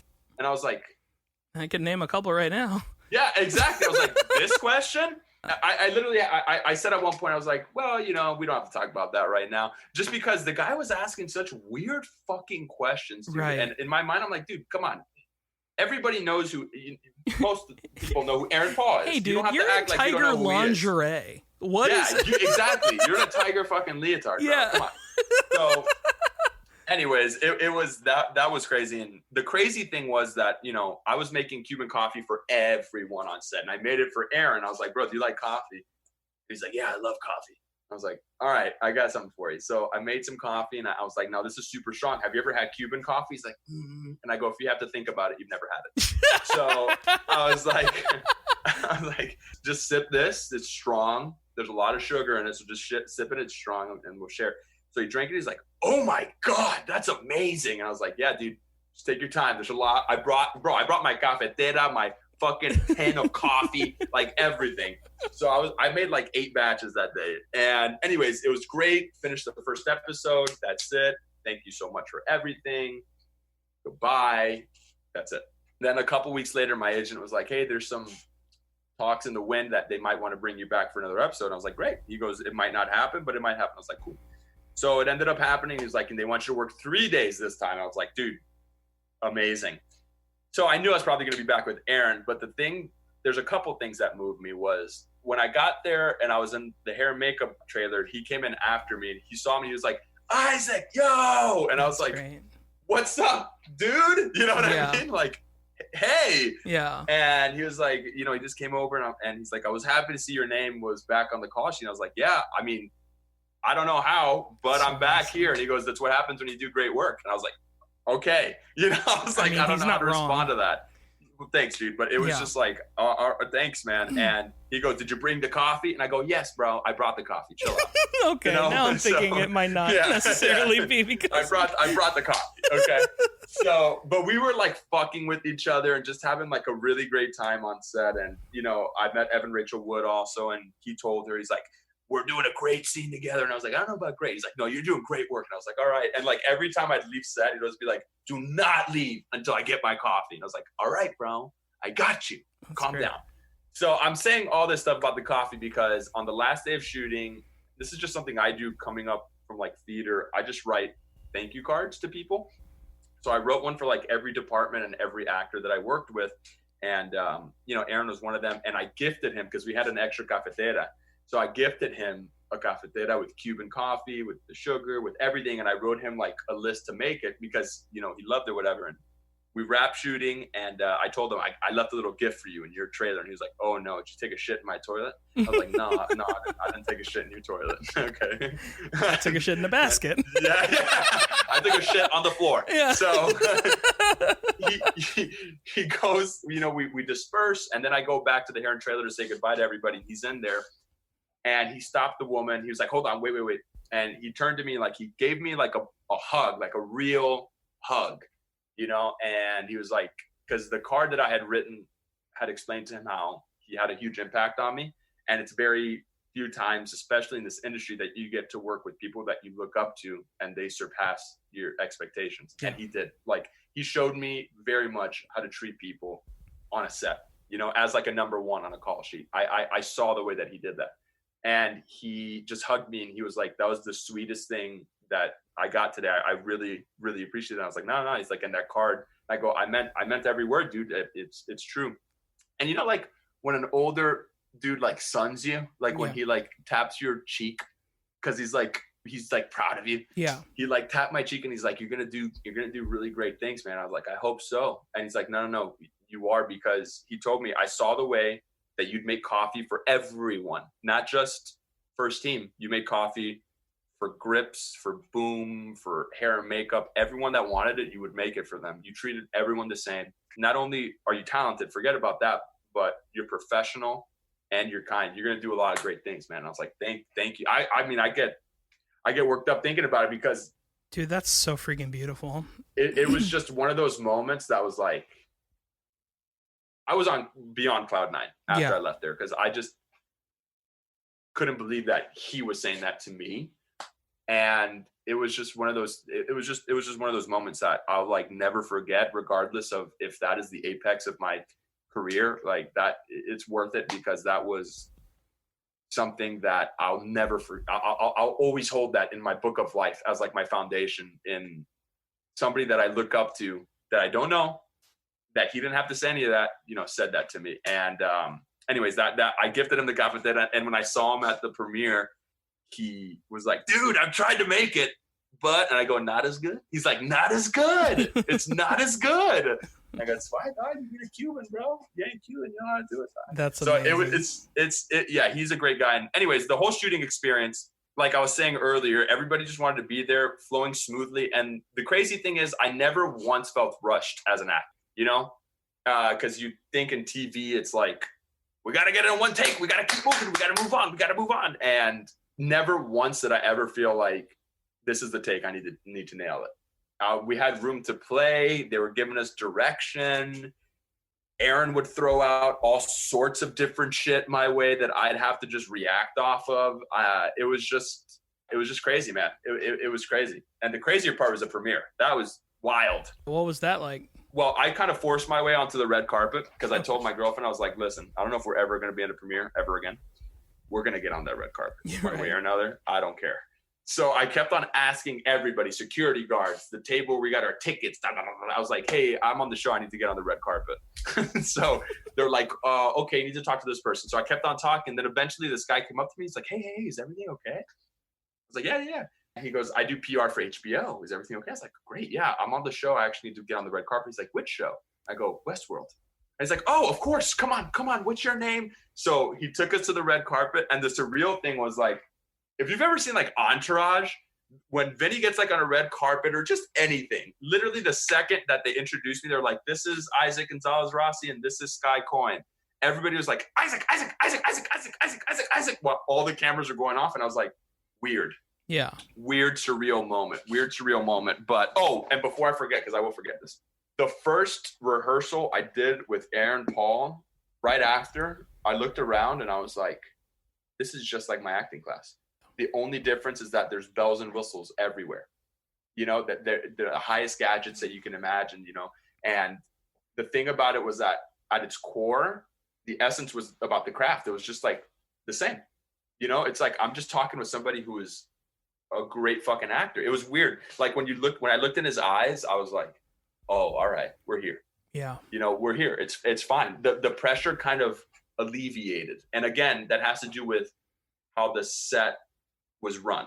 But it was just very loose. It was very loose. It was awesome, man. It really was awesome. And I can't speak highly enough about all those people because the proof is in the pudding. It's just one of the biggest shows. You could tell they put a lot of thought and care into it. And regardless of if it's your type of show or not, it's like when a show has good quality, you're like, all right, yeah, that's a quality show. Not my type of show, but it's a quality show, Yeah.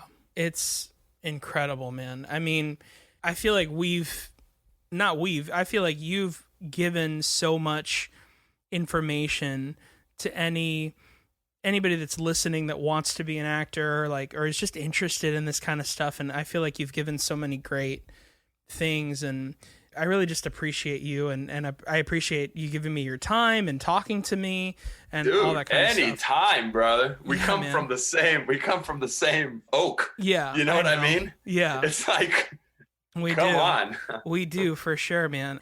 I want to make sure that I tell you, before I let you leave or before this podcast finishes, I am so freaking proud of you, dude.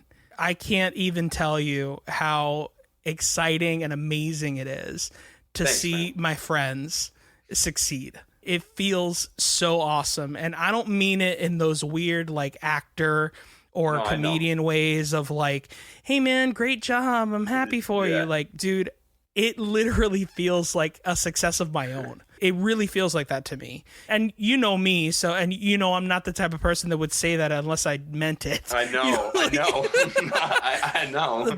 But yeah, dude, I have to tell you that before I let you go. And it's just the truth, man. I feel like you're headed for so many amazing things, and hopefully at one point we can meet up when I go back up there at some point. Hell yeah, dude. Yeah, dude. Anytime you are welcome in our home. And I gotta honestly, I was thinking that throughout this podcast. When you look back, I'll be doing a lot of these smiles because I was looking at you and I was like, dude, just knowing you for as long as I've known you and who you are, to hear the things that you're saying, you have had a tremendous amount of growth, and even though we may not have spoken every day for the past 10 years, I can recognize that growth. And I have to reciprocate that pride. I just feel very, very proud of you, honestly. Yeah. Thanks, man. Just because some of the stuff, I know who you are and you wouldn't say the things that you'd say without meaning it. And I think you've come so far, dude. And it's not even about just coming so far. I just think that you're just continuing to walk, which is all that we can do is that movement.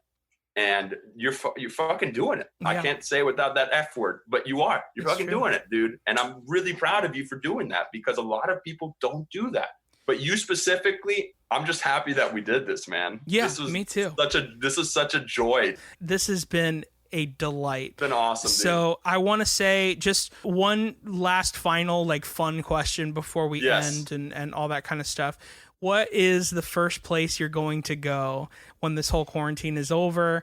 And what do you miss the most? And Oh man, the first place. Oh God. Yeah. Well, first off, I just miss going to restaurants. Yeah, of course. I miss just going to restaurants. Okay, so out here in the Valley, HOM, there's this new Italian place that opened up. It's been here for a few years, but it's in Woodland Hills, and I'm not like a big, this is my Italian spot guy. You know what I mean? But that place, for whatever reason, everything is so homemade. It's all incredible. Yeah. That's my favorite restaurant in LA. Okay. And then I have another Cuban restaurant in East Hollywood called El Cochinito. That's kind of hard to believe, because I couldn't find good Cuban food when I was there. That's the only place that I went to that was authentic. I asked two questions whenever I go to a Cuban place. Do you guys have tostones? And some of them say yes. I'm like, all right, we're on the right track. And then after the food is done, I'm like, do you guys have cafecito cubano? And a lot of places look at me and they're like, what's that? And I say, this is not Cuban. Yep. And that place, the guy was like, sure, do you want it with or without the espumita? And I was like, yo, that's the right place. And there was old Cuban men arguing with each other, and I was like, I'm home. Oh yeah, so absolutely. That's how we fall asleep at night. Exactly. That's our calm app. Our calm app is just Cuban guys yelling at each other. Exactly. So, Oye, chico, que tu quieres? Like, and you're like, oh man, I'm back at home. It's so good. That's when you just close your eyes. You're like, whatever. It's great. But dude, so I miss restaurants, and the first place that I'm probably gonna go to when all this is lifted, or the place I want to go to the most, is Yosemite. Yeah. That's the place I want to go to the most. Yeah. In LA, it's a restaurant. I just want to go back to a restaurant and like my acting class. Yeah. That's all I really care to get back to. But overall, I just want to go to Yosemite, dude. Yeah. And just like be there. And Florida, I need to go back. Yeah. I'm missing my family a lot. So where can people find you online? I am on Instagram. I am at Iceman1221. Haven't changed since I got it in senior year of high school. Instagram. And I'm also part of a sketch comedy group on YouTube called The TV Babysitters. So it's just TV Babysitters. And we have 2 seasons up on there. Where else? I guess Facebook. Isaac Gonzalez Rossi, shit like that. I suck at social media, but if you want to reach out, I'm always here to have a conversation with somebody. Of course. You know, if they want to talk about whatever, let's hit it. That's it, man. That you can catch me on season 3 of Westworld, episodes 1 and 3. Yeah. And and that's it for the foreseeable future. I'm working on a couple other things, but it's not like TV shows. I'm working with some directors, and that's awesome. So we'll see what happens, dude. But dude, I'm just so happy to do this, man. I love you so much. I love you really, too, dude. really do. Yeah. I please send my love to your family. I will. And like my blessings. Like this was awesome, man. Yeah, man, awesome. Absolutely. I honestly can't wait to hopefully go back there, see you, and work together again. That's what that I'm would be saying. Super fun. Just come out and let's fucking do go something. Get a coffee from a prospective actor. Why not? Yeah. So for me, you can find me on Instagram at Mike Valdes, on Twitter at I am Mike Valdes, and you can go to whoismikevaldes.com to find out the answer to that question. And that is it, ladies and gentlemen. This has been another episode of Childlike at Best with Mike Valdes. Subscribe, rate, review, give us 5 stars, say something nice. Thanks for listening. Bye, besties. Dude, that was fucking awesome, bro. Okay? That was awesome. That was a Geek Bro podcast. For more podcasts like this one, visit geekbro.net.